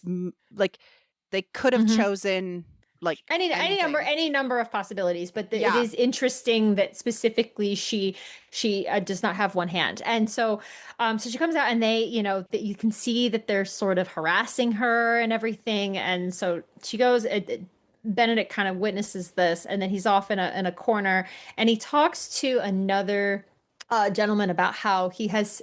And it sounds like this gentleman is actually married, but he has now taken a mistress, a woman who is not of their class. And so it's like, and he's like, I'm so in love with her. And it's just like, he's just very like starry-eyed about how great it is. And Benedict just sort of just like, he's not sure how to react to this. And then he's off on his own, and he sees them come back, and once again, they are harassing. Her name is Hazel, the maid.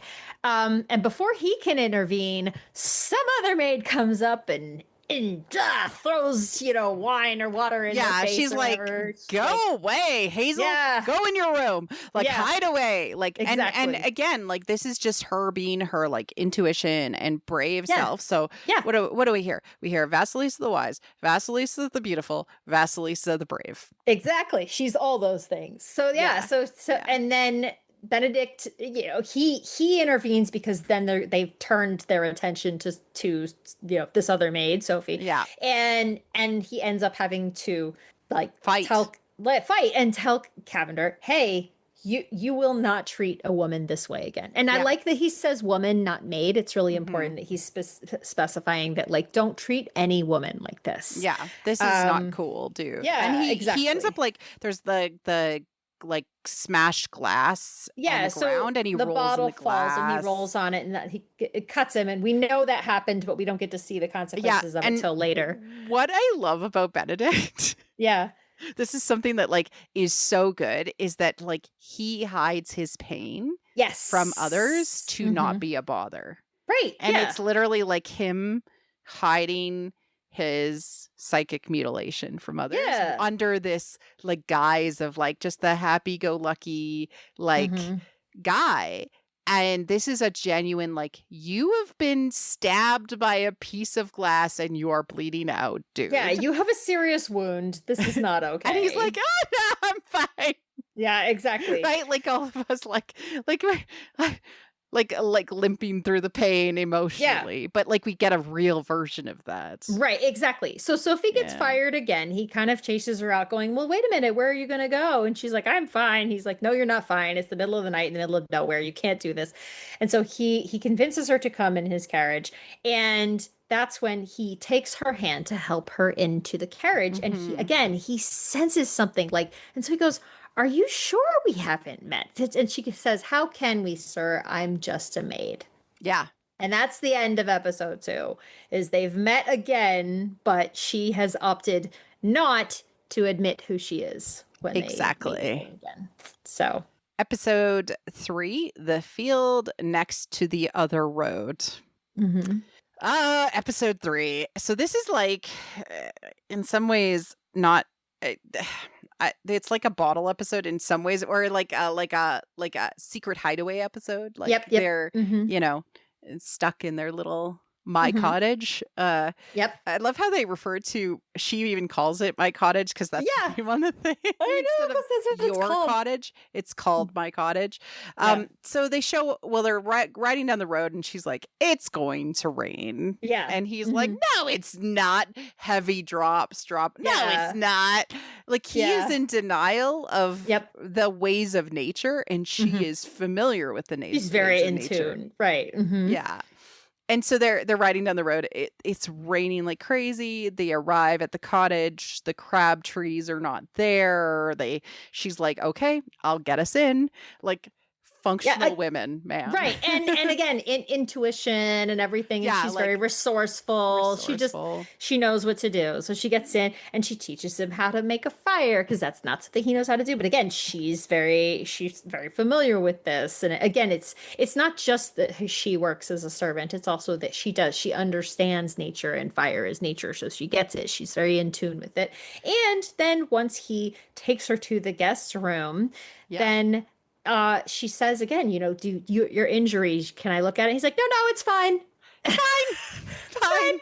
Yeah. And then he's like laying in bed, bleeding out, Yeah. like Well, not bleeding out, but he's moaning. like, he's basically, he gets infected and he has a fever, basically. And so she comes in and she's like, oh my God, what is happening? Yeah. Uses, of course, liquor to The like alcohol, to disinfect it. Yeah, hopefully get whatever's going on in there. But if it had already been affecting him, it's pretty bad. I listen, when I watched that episode the second time, I was like, this is not very believable, but you know what? I'm gonna let it go because it's Bridgerton and I don't care. It's her comfort. Her comfort. We got her comfort. He's fine. And she stays up all night next to his bed, right? Well, but before that, again, because he is delirious with fever and pain and everything, when he sees her, he does kind of recognize her because he says to her, kiss me. And then he also says, don't leave me, not again. And so it's, he again, they are meeting in the dream space, which is what his delirium is. So when they are there in the dream space, he can see the truth. Her. Yeah. He can see the truth. So he's there. But it's also when she's kind of like, putting a compress on his wound, she like is kind of leering at him a little bit. Like she's admiring his naked chest. torso and stuff. Yeah. But this is important too, because again, it's when have they touched so far? So obviously at the ball when she was the lady in silver. And then again, when he helped her into the carriage and he did note, he was like, oh, hang on, that something's up here, right? He felt something. And then she has to touch him in order to help him. And so this is important. Every time they touch, it is something significant occurs. So now that she has touched him, it's like not only is it another step in their relationship, but also for him, he views her differently. So this is why then the next day he wakes up and he's so insistent that she's our guest, she should have everything that a guest should have. He does not, and especially once she's no longer wearing maid's clothes, he actually doesn't think of her as a maid at all. He kind of forgets that she's a maid during the whole time they're there. And she's like, I can help. And Mrs. Crabtree's like, no. But I love when Mrs. Crabtree comes home. And again, we get that moment where she's like, Sophie, Mr. Crabtree, please leave. And she like scolds him. Yeah. She's like, what are you doing? What are you doing? I taught you better than this. Yeah. Okay. So temporarily she is his mother. Absolutely. Right? In the like handless maiden, she is the mom. She is the stepmom in this moment, right? Yeah. So cuz he even says like I think of you almost as fondly as my own mother. Like she is his mom, and so she scolds him and she's like, what are you doing? And like, yes, I'll treat her with respect, but like, dude. And this is where we get like a little bit of the Baba Yaga stuff coming out. So she has come to this Baba Yaga house and Mrs. Crabtree is in charge of everything. Even if Benedict wants things differently, and yes, he has set certain rules, she's like, no, Sophie deserves to be treated with respect. If she is having breakfast with you, we are there. Yeah. Your guys are not going to be alone together. She is an escort. You're not going to ruin her. Yeah, no, she's very serious. She's very protective of Sophie. And she also tries to teach Sophie like rules. Like, to remind her of the rules and to be like, okay, what do you want though? Like, and there's like this natural mother, wild woman stuff that Mrs. Crabtree has. Have you noticed how many fruit flower names are in this season? Yeah, you're right, actually. Crabtree, Posey. Yeah, you're right. There's a lot. Because it's all of this wildish nature and wildest intuition. Yeah. So to that point, then I wanted to get back to some more of the handless maiden stuff. So remember how we said that when she's wandering in the wilderness, then she comes upon this garden and she eats a fruit. So she's sitting there and she's chowing down on this piece of melon. And it's so funny because it's all over. Yeah. Right. And he looks over at her. He's like, wow, you're really enjoying that. She's like, hey, leave me alone.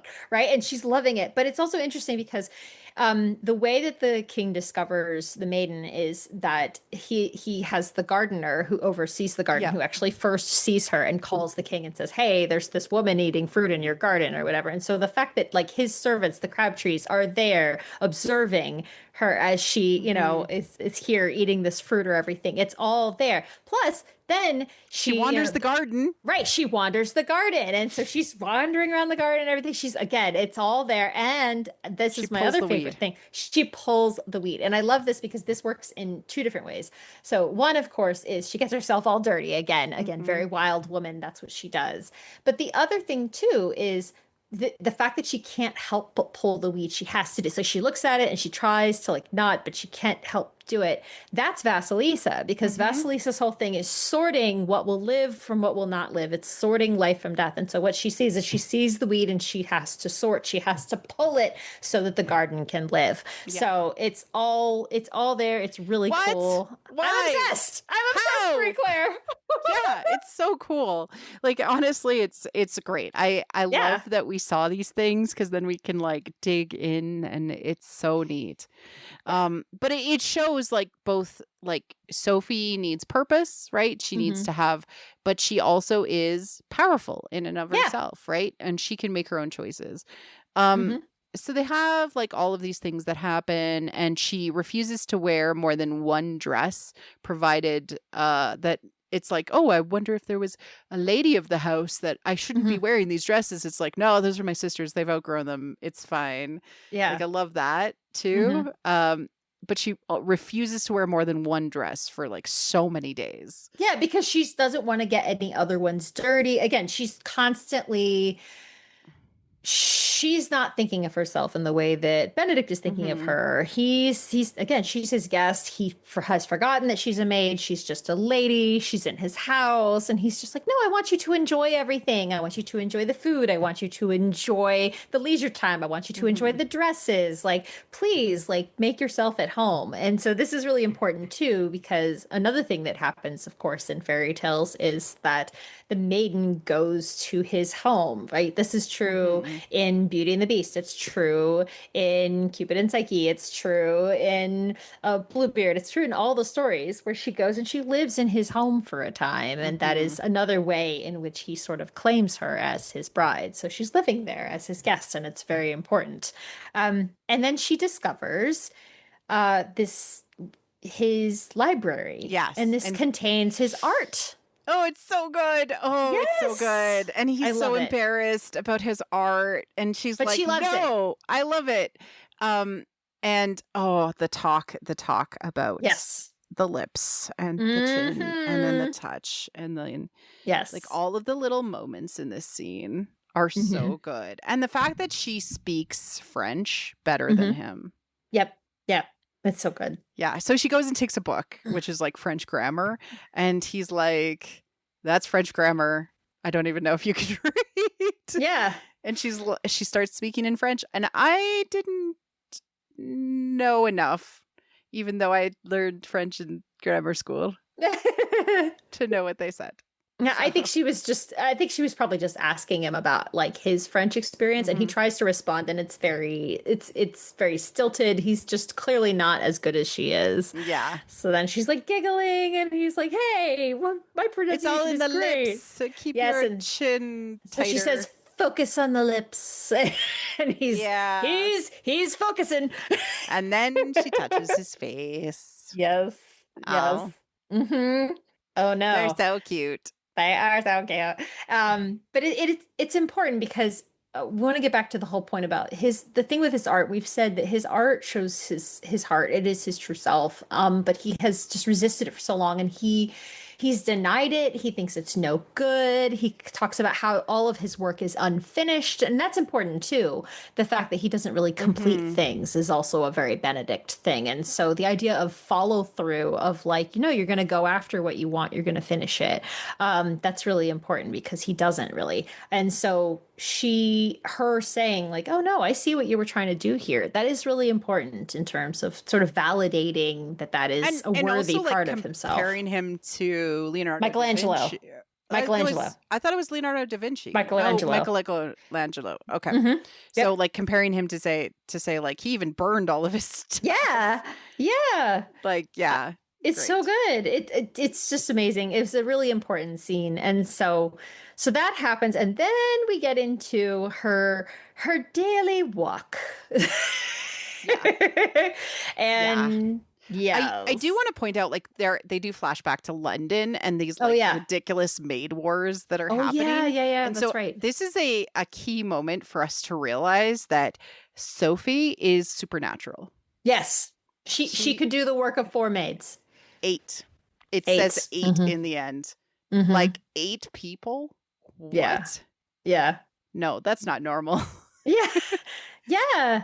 So yeah, so she's extraordinary. So that's very true. And the maid wars are also important. Again, in the writers taking things that existed in the book and then sort of diving deeper into them and saying, what Mhm. does this really mean? And so the idea of well, Sophie's been dismissed and she's supernatural. Therefore, what does that mean for the rest of the time? And it also calls to attention. You know, we've talked about how the audience perspective now includes that upstairs, downstairs view. But Mhm. what they're doing here is they are actually forcing that perspective onto the members of the Ton in the story. They are having Mhm. to become more aware of their servant class because of the fact that there are these maid wars going on. Yeah. And so all of a sudden it's like, oh, we're aware of all the work they do because when they're not around, it's a real problem for us. You And know? maybe you should pay them better, right? Like Exactly. Marley's whole conversation and everything like that. And yeah, it pulls it out of just ignoring and invisibility, right? Because Right. that's a big Right. thing that has happened in other seasons, is like that class is invisible to Right. the Ton.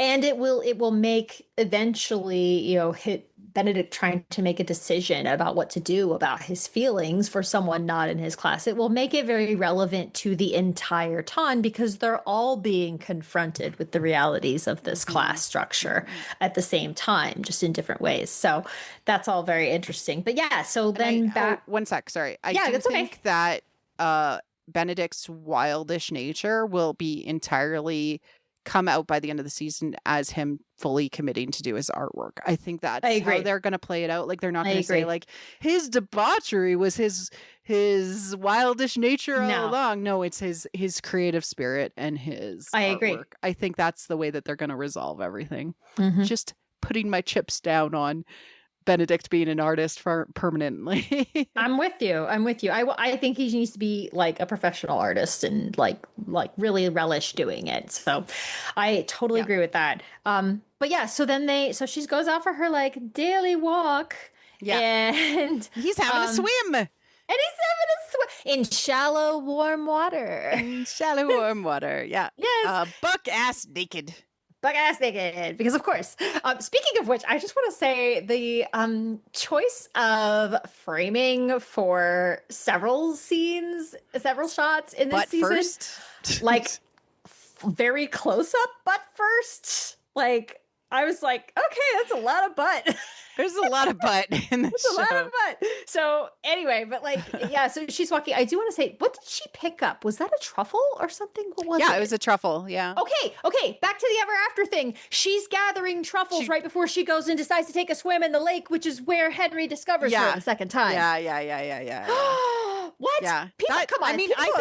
I think that was homage. Like, I do. I think it's deliberate. Because I was like, definitely. I was like, because when I was like, that has to be a truffle, and if it's a truffle, then somebody is deliberately referencing ever after here. I know you are. We're going full ever after. Whoever you are, we appreciate you. Yes, thank you for that. But yeah, so she says up there, and he's naked, and she is forced to reveal that she is accidentally spying on him. Yeah. And like, who are you? And he gets like sort of dressed, but again, she looks at his chest. Like, yeah. She's like, oh, chest, yeah. She's very into it. And this is the moment for me of point of no return for both of them, because they kiss each other. They kiss for real. This is a real ass kiss. And, he knows that she's a servant, and he's like, consequences be damned. Yeah, well, and again, the first time she kissed him, she was the lady in silver, and so he has no idea, right? And so she's choosing to kiss him knowing very well where this potentially leads. Mm-hmm. And I don't know, remember if the scene happens before or after the flashback where Araminta tells her about her mother. But that is very important. It is very important because it's paired together with that somehow. Right. It becomes a really important part of her motivation is the fact that Araminta tells her, oh, well, your mother was a maid who became a mistress. And then when she died, she had nothing. Yep. And like, this is the whole thing of like, that is not a safe choice, basically, is how that's expressed to Sophie, is that, you know, becoming a mistress leaves you with nothing. Yep. And also like the product of that union, Sophie has been also has nothing. Right? So it's like it's a dead end to her. Right. It's good that they keep on bringing up mistresses. Like I know that's hard, but like it's in his mind, it's in her mind. Yeah. You know, and it's like the way that they could be together, but she's like, no. And that's so important. It is important because, again, first of all, it was a huge part of the society. So it's absolutely, you know, legit. And secondly, you know, it did present both opportunity and risk for women, right? Opportunity being that they could be cared for and protected as a mistress, but you know, the risk, of course, being that if he lost interest or something, or if he died or anything else happened, then you know, she potentially has nothing. Plus, at that point, she's given up her reputation, and so she really has nothing. There's a book I recommend to everybody. It's really entertaining. It's called Sex with Kings, and it is a history of royal mistresses. It is utterly fascinating. They're just very interesting people to read about. Mistress was an official position at court, actually. And it came with duties and a salary and all kinds of things. It was like a real deal.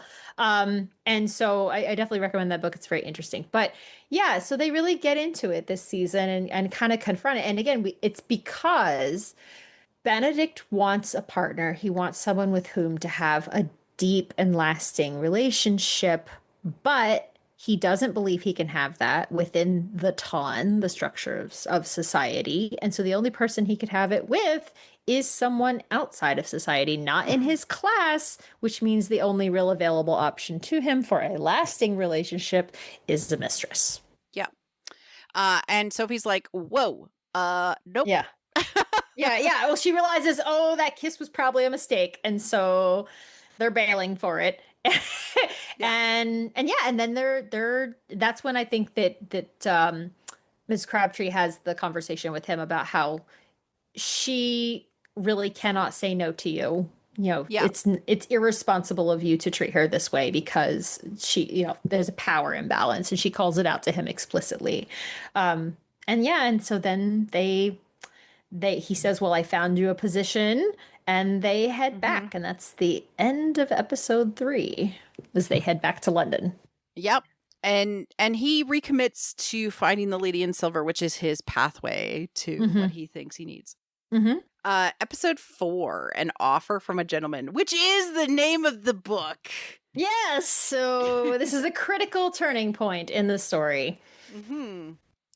And, you know, not wanting to have her jump out of the carriage or out of the the cart with horses early, he doesn't say he's taking her to his family home. Yep. Until they arrive, and then he's like, yeah, I'm here. I know this family really well. They have children. Yep. Yeah. Good family. Yeah. Trust them with my lives. Yeah. And yeah. So he has sent a letter to his mom, and his mom's like, what are you doing? Yeah. She's like, we don't actually have any openings for her maid, you know, but he obviously kind of takes advantage of Violet's bleed and says, you know, she was mistreated and she just really needs a job. We get to find out that and she saved my life. handiwork. Oh yeah, and she saved my life. Here, Yeah. look. And of course, Violet immediately is like, "Yep, nope. Someone saved my kid, therefore they're fine with Yeah. me." So You're in. but then Yeah. they also start asking her about her skills, and that's when they find out, she has all these language skills, and Mhm. she like there's so much she can do. And so they said, "Okay, great. Well, she'll be great for Eloise and Hyacinth." And so they hire her as a lady's maid. Meanwhile, he's still promising to help her friend Hazel to get her out of the Cavender's house. And so it's just he's doing what he can to keep her close by. But what I really love is right after she's been hired, then they sort of walk away and he starts going up the stairs, and meanwhile she is headed to Down the the servants stairs. down the stairs. And Yeah. it's like, so it's a shot of continuing to emphasize that they are separated by he's the upstairs life and she's the downstairs life. And um he spends more time in like they kind of like show like a progression of time of her being mhm. there, but Yep. he spends more time at the house. Yes. Yeah. Even though he's like, I'm committed to the Lady in Silver. In fact, he like tells his mom, and his mom is like, yes, I'm in. Mhm. Yes, exactly. She's so excited. Yes. But Yeah. she's there. She's there all the time. She gets to observe the family a little closer. Yeah, we get And Gregory's return, and we see kind of mhm. like her, not judgment necessarily, but like, dude, you just don't get it. Like Yeah. you still don't get it. Right. This is when we have that scene that I said that where the But boys have this cute like fight with all the shaving cream, but then one of the maids is stuck cleaning up the whole room that yeah. they made a complete disaster of, and Sophie does not look pleased about it. And a couple other things like that happen, but it's she starts to see him, and at the same time she also really loves his mother. She really likes his Mhm. sisters. They all just connect very well. She She connects really well with clearly Eloise, which like is exactly. also Mhm. like a sign that she is fundamentally Benedict's anima, because Benedict and Eloise are besties. And so Yes. like to say like she is like part of Benedict Yeah, she because did. she can, She passed the best friend test. yeah, like she can be best friends with his favorite sibling. Yeah, exactly. So it's really important that she, Mhm. Eloise was very excited that she reads so much. And and of course then later Eloise is singing her praises like, "Oh my gosh, she speaks all these languages, she can do this. She knows more about art than any of our brothers." I love that line. That Yeah, was a that great was line. I great. was like, Yeah. "Nice." And so it just really cool. They're so excited about her. And the thing is that as much as that's wonderful, it starts to make Violet suspicious. Yeah, because She's like, we've talked about something's this in up. previous seasons that Violet Mhm. knows what's up. Yeah, Like she she does. clues in like way sooner than anybody else, even the main Absolutely. characters. Like she's like, Yeah. wait, this does not add up. The math She's like, isn't mathing. the math is not mathing. This woman is too educated for her class, and something is Mhm. going on. And so she's trying to figure out They have what's tea, happening. and they Yeah, have they that have tea. discussion. And she's like, Mm-hmm. so was this out in the countryside? And she's like, no. And then she's like, huh. Like she definitely Interesting. suspects. Like I think she will Mm-hmm. be part of Benedict, like realizing what is Yes. going on. Mm-hmm. And especially Yes. since like she already knows like the Penwoods like ill like blacklisting wasn't correct to who No, she doesn't she know it's the was. Penwoods though. That's the Oh thing, is right, it that was all rumor. they started Yeah. rumors like in the servant class, and so like no one actually knows that she worked for the Penwoods. Right. Yeah. Hmm. So But just yeah. like somebody this maid out there named Sophie back. Yeah. Yeah, that's it. So but yeah, so she knows something's up, and so she is definitely suspicious, but she also does genuinely like Sophie. And she mentions to, I think, who does she mention? Oh, she mentions it to Lady Danbury, that she feels protective of Mm-hmm. her.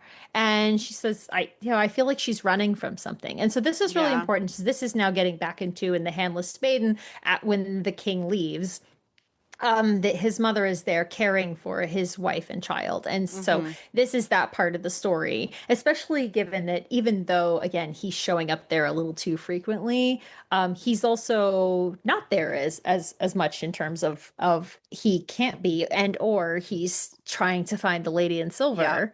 And so it's really mostly just Violet around. And so she has sort of taken Sophie under her wing and is trying to care for her, and specifically because Benedict asked her to. Yeah. So it's definitely that That part of the story. that part of the story again. Yeah, Yeah. for sure. For sure. Yep. And it all kind of comes to a confrontation with he's always there because he's like trying to find the lady in silver that the rumor is it might be this lady that Miss Hollis. Miss Yeah. Hollis. Yeah. She was never taught how to dance, so probably her. Dark hair. Yep. Yeah, yeah, could be. Yeah, like, and she left town right after the ball, so it might be her. So they bring her in, and he's not sure at first. He's sort of like, you know, uncertain. Like maybe. But then what happens is Sophie walks in, and his attention is immediately Like, goes to her. Yeah, it he's was like so potentially he's not sure yet, but potentially his lady in silver is right in front of him. But when Sophie walks into the room, she's the only one he sees. Yeah. And so he is just so focused on her. It's what they call main character halo. Yes. And he's so focused on her. And then right after that, there's this reveal where Miss Hollis says that, like, oh, no, I got sick and I couldn't go to your masquerade. Yeah. And so he realizes it's not her. And he just feels suddenly like this so much stress from like, well, Sophie is here and I know I'm attracted to Sophie, and here's, you know, I'm never going to find the lady in silver, and he's kind of freaking out, and so he suddenly covers his cup at the last moment, and she scalds the tea scalds his hand again, hands, right? Hands. It's right there. So but here's what I find so interesting. She immediately bends down and goes, oh my gosh, I'm so sorry, and starts trying to clean his shoe. That's the same thing that happened at the ball. Yeah. When she stepped on his foot, she immediately was like, oh my gosh, I'm so sorry, and like knelt down to try, because that's her instinct as a servant. And he didn't notice really at that time. He thought it was funny and charming, but he didn't clock. It'll happen a third time then. Exactly. It'll happen a third time because these things happen in threes. Right. But he did not clock that was a thing that a servant would do. And now this time he didn't clock it, because that is a thing a servant would do. And she is a servant, right? So he is not putting two and two together, but there's already a sign there of like, oh no, something happened to your shoe, and she's just immediately apologizing and trying to fix it, right? So it is going to happen a third time. But that was so interesting to me. And then she just tells him, she's like, you can't be here, you are jeopardizing my job. Yeah, like, this is my livelihood, dude. Yeah. So she's like, go away. And she tells him to leave. And he's like, oh, he's like a kicked puppy. Yeah. So sad. Like, she's not wrong. Like, if she's right. Right? Like, if they're not going to be together, like, he has no, like, he cannot be there. It's like the king leaving and the handless maiden. This is officially this is it. He's gone. He leaves. Yeah. Yeah, exactly. Yep. He leaves, and life gets a little bit better for Sophie, I think, in that. Yeah, right. Things are moving along a little bit. She connects with the other servants a little bit. They're like, "Finally, will you go out with us to the tavern?" And she's like, "Yeah, actually, you know what? I'm going to settle into this life. I'm going to say yes to going out and partying with my friends." Right. Exactly. Yeah. It's so nice. Like, clearly, she's in a good place. You know, she's accepted by the family. She tells them, "Yes, I've decided I'm going to stay full time." You know, everything, like, everything's looking up for her. But Benedict, meanwhile, he's off, like, you know, brooding and everything, and he sees that guy again with his mistress. And it's like, mistress. Right. Like, and she could be your mistress, dude. Like, and it's like, yeah, and it starts a conversation with the other men. And I really love Colin being like, "Not for me. I got my wife." Like, wife guy Colin is not. Yeah, that was like, a great scene. He's like, nope. He has no interest. Not interested. Like, no, I'm good. Mr. Mondriff is also like, not interested. Not it. Like, same thing. He's like, yeah, I'm not interested either. And he calls out. He's like, but you know, we have to marry within our class, but sometimes we don't love within our class. And that was, and you see the gears turning in Benedict's head, where he's like, he thinks he's got the solution. He's like, bad Benedict. It's a bad idea. But to him, I know. It is a legitimate, like, thing in that, like, in the society, right? But it's just, and he's thinking, I can take care of her. I can give her everything she deserves. That is how he's thinking. Is right. Is that, like, I will be what she needs, and she will be what I needs, and we'll be great, right? And so he runs off, and I absolutely love she had that done up the this- button beforehand, because this is the scene Yeah, where he's like right. playing with the button, the button, right? right? Mhm. And then Yep. Yeah. like he's off at home and he rips off the button and throws it across the room. Like Yep. he's Mhm. just like, ah, like, Yeah, I know. It's like it's making him crazy. Yeah. So he finally like, you can see he comes to a decision, and so he like runs to find her. Meanwhile, she's about to go out with the friends, and then she's like, "Oh wait, no, I forgot my reticule. I'm going to go back." So she turns around and heads back. And what I love about this scene so much is he's coming down the stairs, Mhm. she's going up the stairs, like but it's the downstairs upstairs thing, Yeah. but like happening in real time in the middle, and they meet in the middle. Yeah. and they meet in the middle, and they have a very sexy moment. Yeah, that was great. And I do want to call back, like, Mhm. she tried to masturbate and couldn't because she was Nope. like emotionally constipated at the time, right? And very Exactly. caught up with She did Benedict, try. and he does it for her. What she couldn't. What Yeah. she could not. Right. Exactly. Like that's like that was a he very knows what she clear needs. connection that they made in it. And it's hands. Hands, because she didn't have hands. She didn't have hands. She couldn't do it. He has her hands. Oh my god, sorry guys, this is such a weird conversation, but like this is fairy tale folklore, psychological motifs talking. They talk in the language of metaphor, and so like, that's we are where we are. Sorry, listen, but this is why the sex scenes are part of the story and always have been in Bridgerton, in Bridgerton. And they're part of the Mhm. conflict. They're also part of the resolution. Absolutely. They're also part of this Mhm. like alchemical union Yep. moments that we have where they're like, this is what we both need. Yeah, exactly. So they have this moment, and it's beautiful, and he's like, basically professing really kind of his love. He doesn't say I love you, but he's basically telling her that, like, I need you, I want you so badly. And then he says, be my mistress. And she's like, oh No. nope. And she just like puts on her coat, walks downstairs, Yeah, she's like, and leaves. Nope. And Nope. she's out. And Nope. and it is a reminder to us that she Mhm. actually is incredibly powerful. Mm-hmm. Because she can say no. Yep. Yeah. And that is arguably it's the only power she Mhm. has, because she can refuse. Yeah. And so she does. And so that, even though she wants to be with him, but she won't risk herself. Yeah. And that's important. So it's really interesting. They've set up quite an interesting conflict for the second half of the season. I'm super curious to see where it goes from here. Do we want to talk very briefly about the preview for the second part? Yeah. I thought it was too short. It was very short, but that's because they don't want to give a lot away. They'll probably give us, I know. if I remember correctly from Penn's season, they give us like mid-month, they give us like a second preview for part 2. So we'll get it. It's a long way away.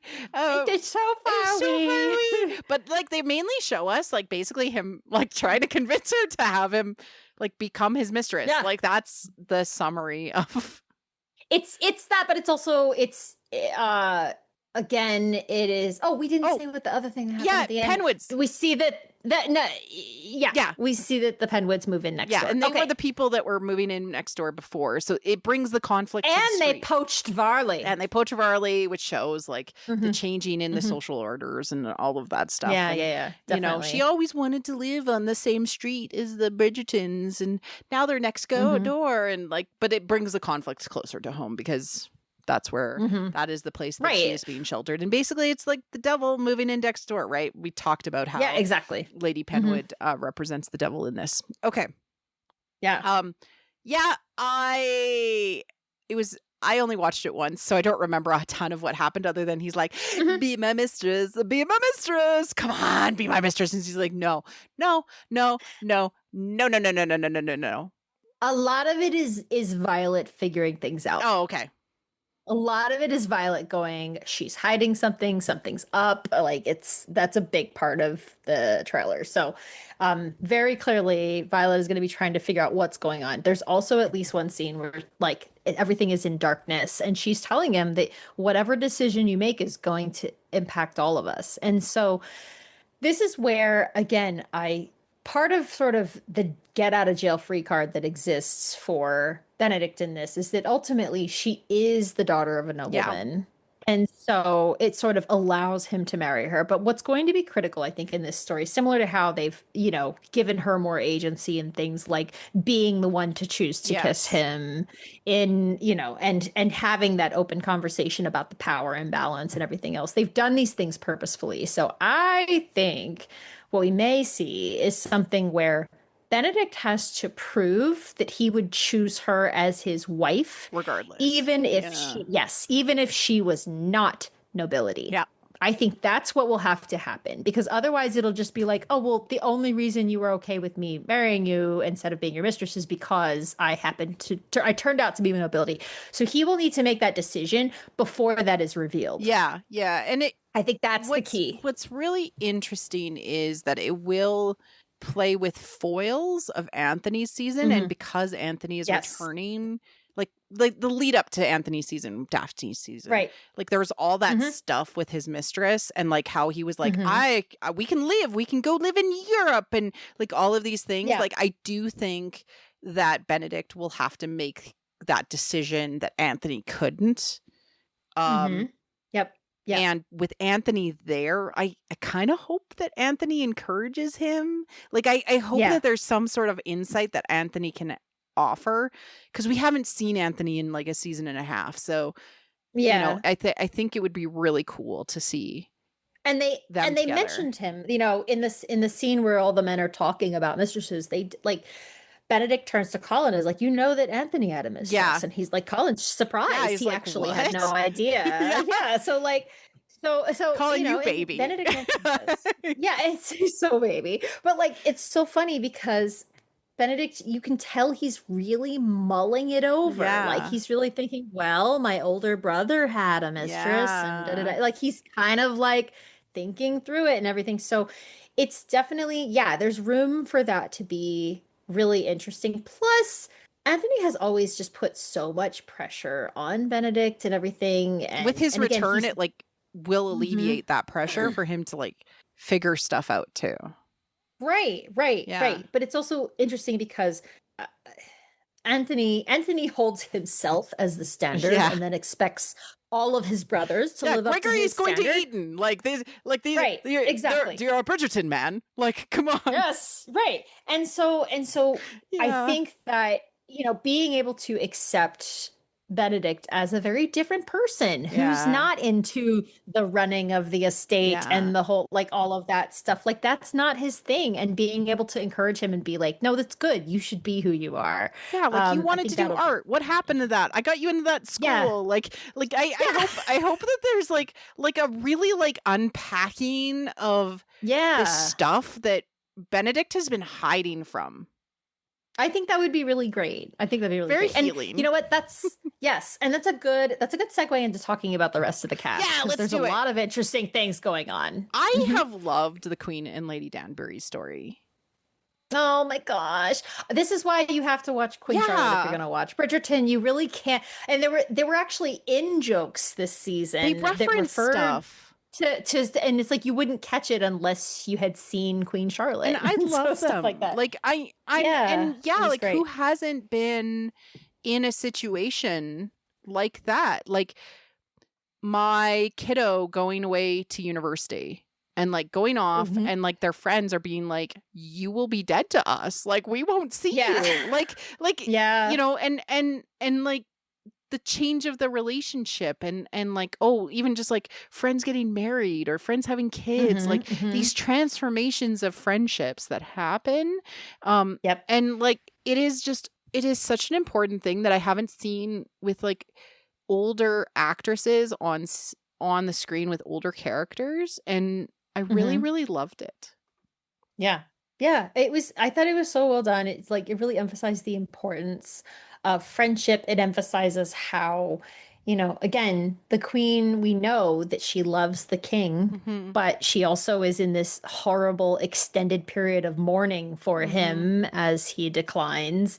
And Lady Danbury is her only close friend.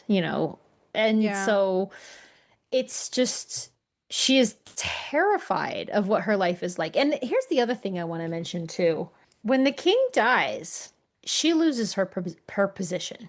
She's not queen No, anymore. she's Queen Mother Queen is a very Dowager. different, Yeah, right? Dowager It's a Queen. very different role. That's a Yeah. very different And role. And in so, history, she dies first. yeah, I I don't don't know if know. they're going to do Yeah, I that or don't know not. that. Like people on, I have to call out Reddit. Reddit is like so much fun to like listen in on the conversations about like because it's like, hey, what Yeah. are the people thinking? And they were like, my dream is hmm that that she goes and travels.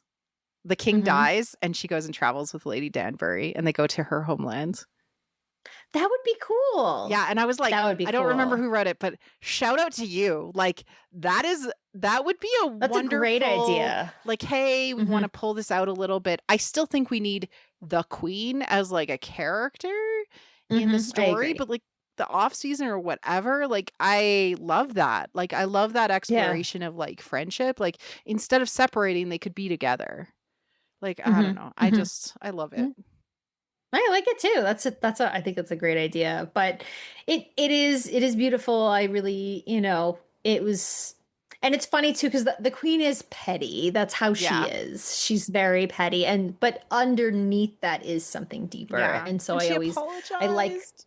Yeah, she was like, "I'm so sorry. I'm so sorry. I didn't mean it." Like it's like it's it was Poor very sweet. Brimsley. And like So there's so much good Brimsley stuff in I this know. season. Oh, tons of Like good when he Brimsley shows up, stuff she's here. like, she's napping. I have escaped. Please Yeah, come back she's and like, apologize. I have a short window of time. I need you here. Yeah, exactly. Yeah, there was No, some it's great great stuff with Mhm. them. I do wonder how it's going to resolve. Like I literally don't know, and it's fun. I that we don't know either. Yeah.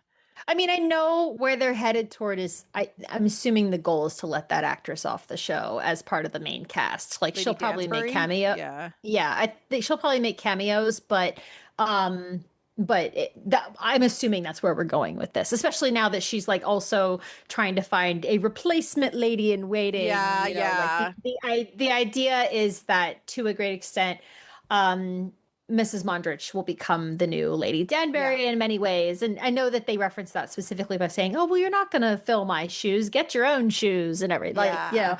Like I understand what they're doing, but ultimately that's what they need. They need someone in that role Yeah. in the show, and they're not going to have Lady Danbury forever, so they are trying to gracefully make the shift so that we can all kind of accept And so like the new world that we will if she's have. suddenly not in the show because people get older, it's okay. Sure.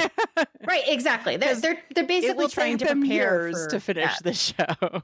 Exactly. They still like when this season is done, we're only halfway through the siblings. I know. We got 4 more to go. It's a lot. So yeah, it's a lot. It's a lot of kids. It's a lot of stuff. So yeah, so we'll see what happens. But yeah, I did like it at the same time because of the fact that it's clearly being maneuvered for out of world reasons and the fact that that's quite transparent. I will say that I did find it maybe a little less compelling than some of the other stuff. But on the other hand, like I do love these characters so much, I'm willing to overlook It also gives them like so. a good continuation of their season. So yeah, I don't know. I enjoyed it. I can be of two minds about this. Sure. Let's talk about Violet's story. Wow. Yeah. Somebody got gardened. Woo! She had some evening tea. but I like that the gardening metaphor was still there. That's the reference I was referring to Queen Charlotte, where like they're in the garden and Lord Anderson is like, "Oh, is there anything better than a garden in bloom?" And she does this like uncomfortable giggle. Yeah, and now they also have tea metaphors, evening tea. Yeah, I'm the tea you're having, like all that Yes, stuff. And everyone drinks tea, man. And talk about another gratuitous butt shot, like. Oh, yes, exactly. That's what I'm saying. So many butts. guys.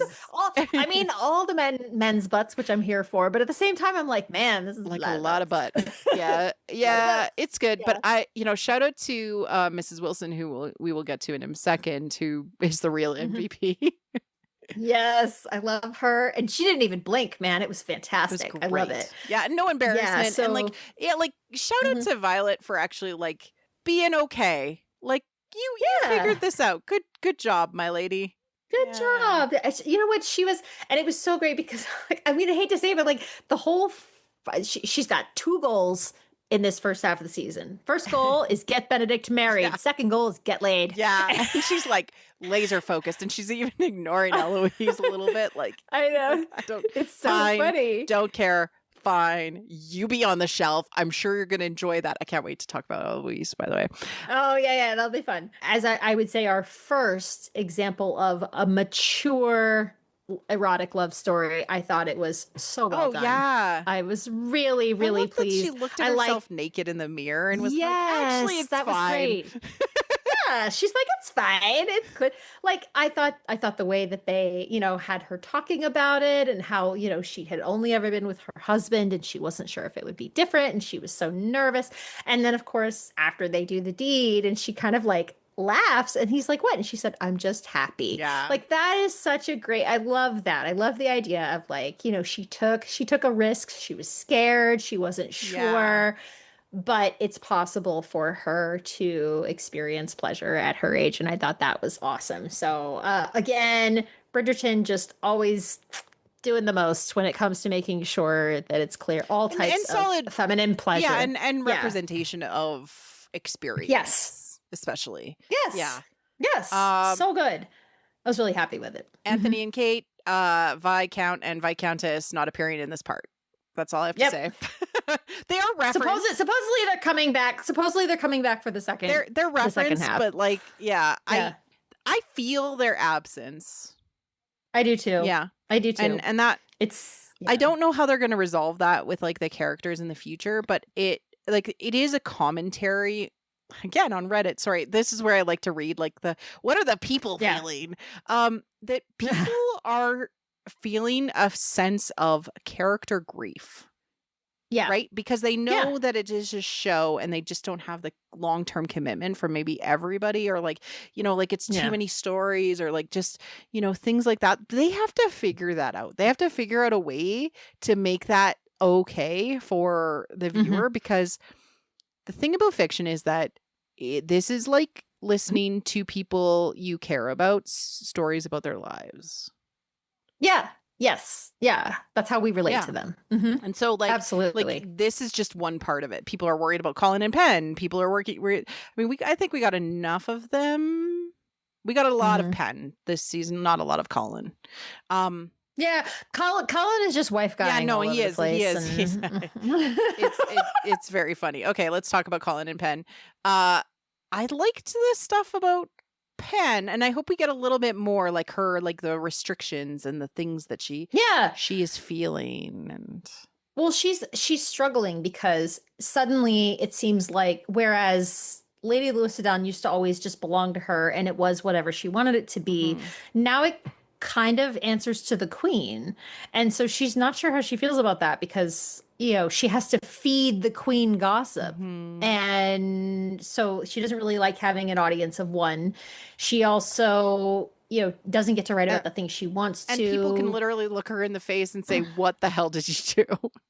Right. Yeah. Well, that's the other thing too. She's a lot more reluctant to say anything that might ruin someone's reputation because people know who she is. And so, that thing where they're like, oh, I heard this rumor about, this lady or whatever. And she's like, yeah. And if I print that, it'll ruin their daughter's reputations. I can't do that. And so the books, it does happen eventually that she kind of gives up like the nasty rumors and only talks about like basically like society, like truths in a way, and then moves on from that.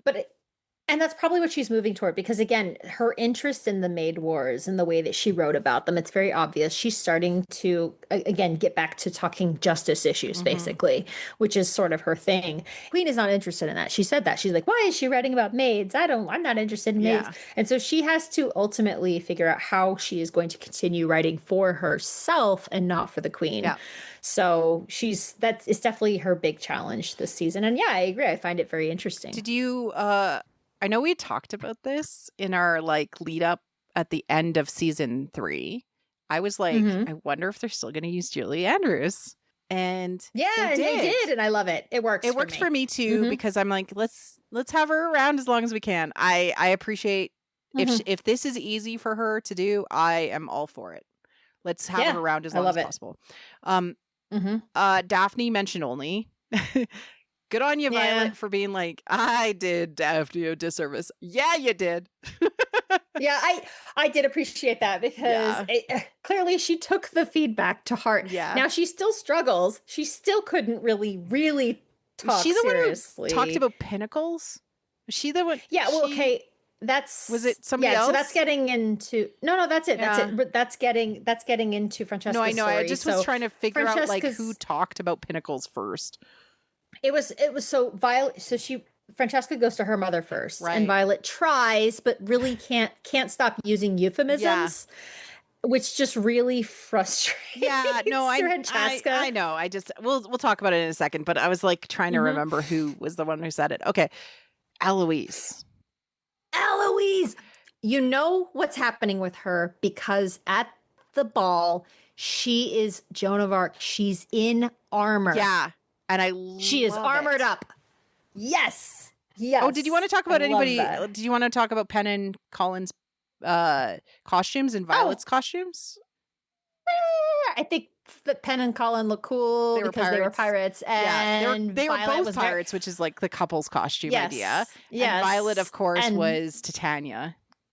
And she was freaking beautiful. So beautiful. Oh, that was gosh, an amazing so freaking costume. What the hell? What a costume. She looks incredible. So like Eloise Joan of Arc, Eternal Virgin. Yes. Yeah, well, it's Eternal Virgin, and also just again armored up. Yeah. Don't come near me. Don't talk to me. Don't look at me. And this whole thing of like, well, I'm on the shelf, and so she's just decided that like I don't have to worry about all this anymore because I'm just not available. Yep. And so Eloise is so terrified of any kind of intimacy. She will do anything to avoid it, and to the point that. She also now feels on the outside because now that Penn is married, like there are multiple and Francesca, scenes of, right? Like who's younger than her. Francesca. Like I think that they're doing such a good job of like this. I'm on the shelf. I've made this choice, but now I'm missing out. Yeah. And so it's like that like was the grass greener on the other side? Is there things? Yeah. You know? And we also get this play, which is again, it's going to be her season next season. I'm calling it now. It has to be. Because she has this thing of, I'm looking for a mental equal. Especially with Sophie and like finding that there's somebody out there that has read the books that she has read. You know, like even Penn hadn't read the books that she had read, you know? Yeah. And like could talk with her about it. I've really enjoyed her like subplot this season.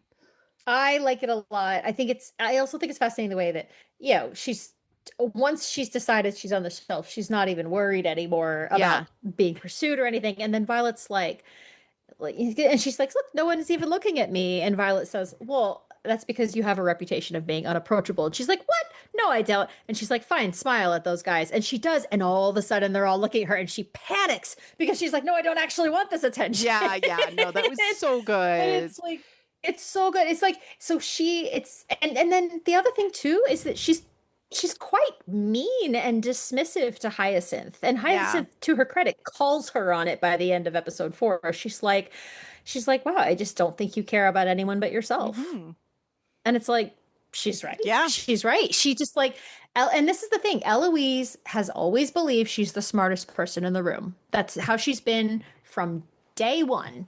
And so she looks down on other people, and it's a problem. It's something that she needs to figure out, you Yeah, know? yeah. They've done a really good yeah. job of like showing these character flaws through different lenses throughout the Hmm. seasons, and her kind of like Yeah. journey of like, who am I? Hmm. Tries different things. She's friends with Penn. She's mad at Penn. She's friends with Cressida. She's mad at Cressida. Hmm. Like it'll be interesting to see Cressida return because I do think she's in this season. She's just in the second part. Oh, really? Oh, I do okay. think That'll be I cool. do think that she's coming back, and I think that that would be really good for her to be like, and now this, like I Yeah. think that Yeah. Cressida represented like a really interesting turn for her as a character. Hmm. And I do think that like although she's like, I'm avoiding adulthood, they're talking about weird married stuff, I think she was like kind of like side-eyeing like, what am I missing out on? Yeah, no. Well, she did. She felt left out, like especially Mhm. because Penn and Francesca have like an inside joke in their lap, and she's just like you can see Eloise feels so like oh Yeah. like I'm on the outside, like it's weird. Yeah. But I mean even the whole oh she's so put upon that she has to hang out with Hyacinth, and she makes a point of letting Hyacinth know that she's ignoring her, Yeah, which is so she's mean, being like a little so snotty mean. brat. Like it's She yeah. is. She's just being awful. And it's just she she is very self-absorbed. Mhm. And it's something that she just has to work on is that she cannot be looking down on everyone all the time. She needs to know that she's not always the smartest person in the room. That's also important. That'll And I be think that's really, the really important in her season. yeah. She's not the smartest And person in the yeah. room. Yeah, yeah. And so it's just I love it because we talked about this before. We love the character flaws. We think they are what makes these characters interesting Yeah, and and it it and sets so up what they I need to like it. work on in their when they do get their main character halo in their season, Mm-hmm. you know? Mm-hmm. Definitely. Um Yeah. Francesca and John. It, I enjoyed this.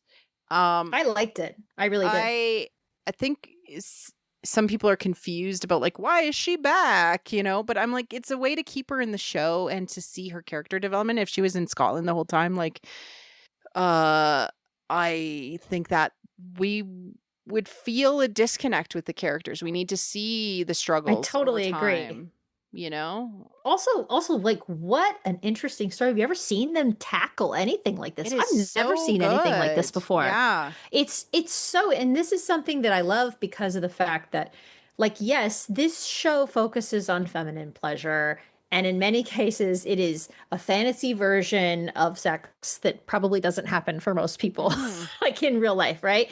So, what I like about what they're showing with Francesca is the idea that, um, pleasure is not easy for everyone to Nope. achieve. And there are many reasons why that can be true. In her case, of course, it is probably because she's denying her sexuality or just doesn't have enough context to understand it, which is fine too. But I like that they're showing John's a really good Yep. guy. Like they at least And they at and they least and in they love terms of each other as yes, people. yes, yeah, emotionally, Like and spiritually, they they love one another for yeah. sure. Mhm. And Yeah, and and that exactly. that they're willing to like get to the point where they can talk. I know people who would never even bring that up in modern days. Like Right, they're exactly. too Yeah. embarrassed, they're been in too conservative of a household or denied that this is even a thing that you can even talk about with your Well, partner. and even the fact that he doesn't take it personally, that was the other thing. That's how you know. And that's going to be so important because we are going to have to understand because it's a tragedy what happens. And Mhm. so in order for us to really feel the tragedy, we have to understand what an extraordinary person he is. And part Mhm. of what makes him an extraordinary person is that, upon the realization that she has not ever achieved the pinnacle, he doesn't take that personally or No. as like some sort of judgment or affront to him. He's just like, it's okay. We're good and we have all the time in the world. Of course Yeah, they they don't. don't. That's the Yeah. tragedy, right? But we have all the time in the world to figure this out. And it's just very sweet. And so I really liked their story. I like seeing Francesca struggle, the realization that there is something missing, but she doesn't know what it is, and she's trying to figure it out. Mhm. Every time Michaela is mentioned, she gets very nervous, very Yeah. uncomfortable. When she shows up at the end, she's really freaking out. She's like, "Oh shoot," and Michaela even says, "You look like you've seen a Yeah. ghost." Like Yeah.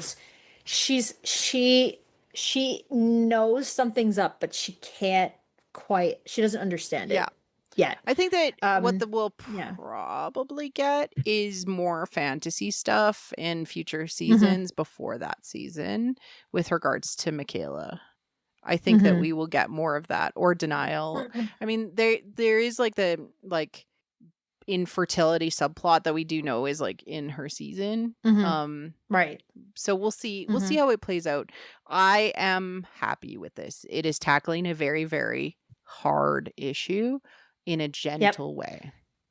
I agree. I'm really impressed with how they're handling it. And I forgive them coming back, like to just to have her in the show. I think it's great. I think like even if she's just like, I miss Scotland, but hey, it's nice to see my family because it's just Scotland. It's lonely, But it's not just that. It's also the fact that, as I've always said on this show, I'm interested in the Bridgertons as a family. And given that Anthony is not around for the first half of the season, given that Daphne has not been around at all since the for second season. Ages, that I am really I'm happy for them to keep as many Bridgertons around as they can, because it is their dynamic that interests me. That's what I want. And so find a way to keep all those Bridgertons around and I will be good to go. Let's talk about Gregory. Again, the jelly scene still like, oh man, my God. like it plays into the Sophie Benedict like power dynamic and like how much all of this stuff, the shaving scene, like he's basically used as like this. He is a well-meaning man, right? Like Gregory's becoming a man. He's going to Eton. He's shaving, like all of those things, but he does things he even doesn't recognize, even as this guy. But he's also like playing on the stuff that was developed last season where he has to be the perfect little gentleman. He has to do everything the Bridgerton way. Like that's going to be part of his like struggle is like not being as Bridgerton as he has been. Yeah, who is his identity outside of his family? He doesn't really know. Other than being the fourth brother, right? How do you who am I outside of that context, right? He's constantly compared to his brothers and everything. So how does he figure out who he is outside of that? So it'll be very interesting. I did like that they little chin beard, little goatee. Little peach fuzz. So cute. So cute. Love that. That was great. And then the brothers like go and take him to shave. Yeah, exactly. And then I also love that Hyacinth is still giving him shit because that's what she does. And I really enjoyed her first half of the season, especially in regards to Eloise, especially like her own journey, like lowering her skirts and doing her hair differently and like dance lessons and like her frustration with Eloise and like Eloise being like, you have everything I want, like you get to go to balls, you get to, and I loved when she snuck down to go to the ball. Oh, that was cute. Yeah, she snuck into the ball. She's like, please, and then Eloise is like, nope, out of here, go. And so it's cute, and I like it because you can see her personality developing. You can see who she's going to be as she gets older and everything. And I like the whole, Hyacinth's been caught sneaking into four balls. And that was funny. And then also just she is like genuinely excited to share the things that she's interested in too, right? She's excited for Eloise. She's like, I want to read you my book about the ballerina, and I want to show you my ribbon collection. She's so excited, and Eloise is just so disinterested. And so it's really hurtful to Hyacinth because Eloise is clearly not interested in her as a person. And whereas so like Daphne was always her favorite, and we haven't had her there, so we have this like disconnect. Like, who do I rely on if like my older sisters that I did get along with, like Francesca are gone, and Daphne are gone, and Eloise is just like the worst to her. Yeah, Eloise does not do the big sister thing very well. She really doesn't. No. Just briefly on the Lee family. They play the step family well. Like, there's great. I think they're great. Yeah. We already talked about how Rosamund's the worst and Posey's adorable. I really just they're wonderful. Obviously, you already mentioned that Katie Lang is playing Araminta so well, and I look forward to seeing her be truly evil and malicious in part 2. She's gonna be the worst. Like, just in case you're not sure, they do not redeem this Spoiler, character. she is the She's worst. awful. She's the Again, we worst. called her the devil.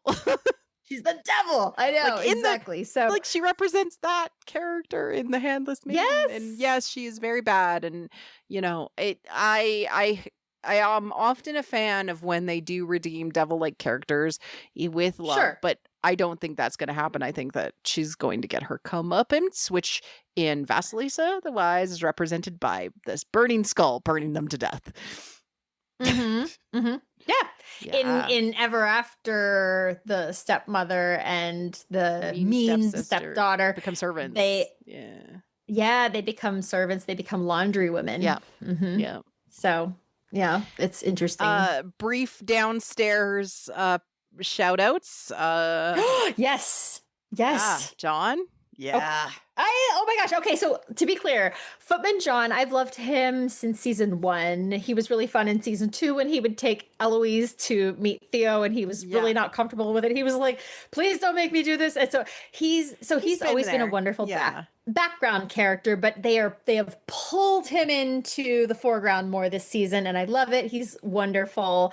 He's just on it. He's ready to take care of everybody. He's there for the brothers and like, he's just so wonderful. I love him very much. I also love him, like, trying to stop Violet from going in and finding Benedict. Do you want me to go get him for you? And she's like, no. And Varley's always had like a good, like we've seen her a lot. Like Varley, we've seen her a lot, but I really liked this change. She's like, look at all the stuff I've done. And then the whole thing about the dresses was like, what are you doing? Oh. But that's also so in character for Lady Featherington. That's just like very much her thing. It's her blind spot to treat those beneath her with any sort of dignity. Like, it is like, yeah, absolutely. I suspect they'll be reunited by the end of the season because the Penwoods probably can't pay Varley actually what they promised. So. Right. I'm assuming the Penwoods don't actually have all this money that they are acting like they have. Yeah. So we'll see what happens. But yeah, so there's that. And then kind of back to the staff at Mrs. Bridgerton House. Mrs. Wilson, the real MVP. Yeah. She's amazing. We love her. Oh my God. She was so good. And yeah, we've gotten, like, there was another maid in the room at the start of the season. Right. So we got a little bit of scenes with her. I forget what her name is, but I forget her name. Yeah. It was really, really good. And yeah, Mrs. Wilson, like, just following her has been so interesting. And they've kept her pretty consistent since the beginning of the show. So I hope that we get more of that. Like you said, like more, Downton Abbey, also The Gilded Age does that really, really well. Yes. There's Upstairs, Downstairs, the show as well. Alfie. Yes, he's the fairy godmother. I love him. Yeah, and he's also like so the other maid, I forget her name in the. I can't remember her name. But like those two, of course, are the helpers, right, in Cinderella. Right, exactly. And so that's wonderful. But not least, Hazel. I love Hazel, and I love that she does come and start working at Bridgerton House, and I love that she flirts with John. They kind of have a thing going on. I hope we see that go somewhere. And just in general, I really would love to see more of the downstairs drama. I think that if in future seasons they kind of kept it going where we tell more stories of the servant class, I would really love that. They do such a good job of that in other shows, and there's definitely... It would be nice if they're not going to have as many of the Bridgertons in the show, which again, you and I are here for the Bridgertons. Yep. It would be nice if they showed more of that to fill out the story. I agree. Yeah, definitely. Right. Any final thoughts for part 1? I think overall, I think it was a different pace from the other seasons, but I still really enjoyed it. I think, again, the characters are charming. I'm here for it. I am flabbergasted at the amount of handless maiden in this. It was shocking. It's so much. It's shocking. Considering we had this conversation just on the trailer. Yeah, I know. And then we were like, and then it was, when we walked in, we're like, whoa, what? What's happening? What is going on? Yeah. I know. Yeah. So I'm really excited. I'm really delighted. I hope everyone else enjoys it as much as we do. And I am absolutely stoked for the second part. I think there's going to be some good, juicy drama going down. And if you're So I can't anything wait. like me, you will rewatch part Mhm. one just before part two comes Many out. times. Oh, yeah. Like just before, like yeah. But like it's nice to like then watch part one and then have part two come out and watch Yeah. that. Mhm. So we Yeah, and be will ready to be watch the whole thing. back to deep dive into part two in just about a month. Mhm. All right, everybody. Missy, where can people find you if they're looking for you online? Please look for me on Tumblr where I am All Girls Are Princesses. And you can find us on Blue Sky at WT Fiction, or on Tumblr, which I think I meant like What the Force. I don't know. I'll put those in the liner notes. Take care, everyone, and see you soon. Bye.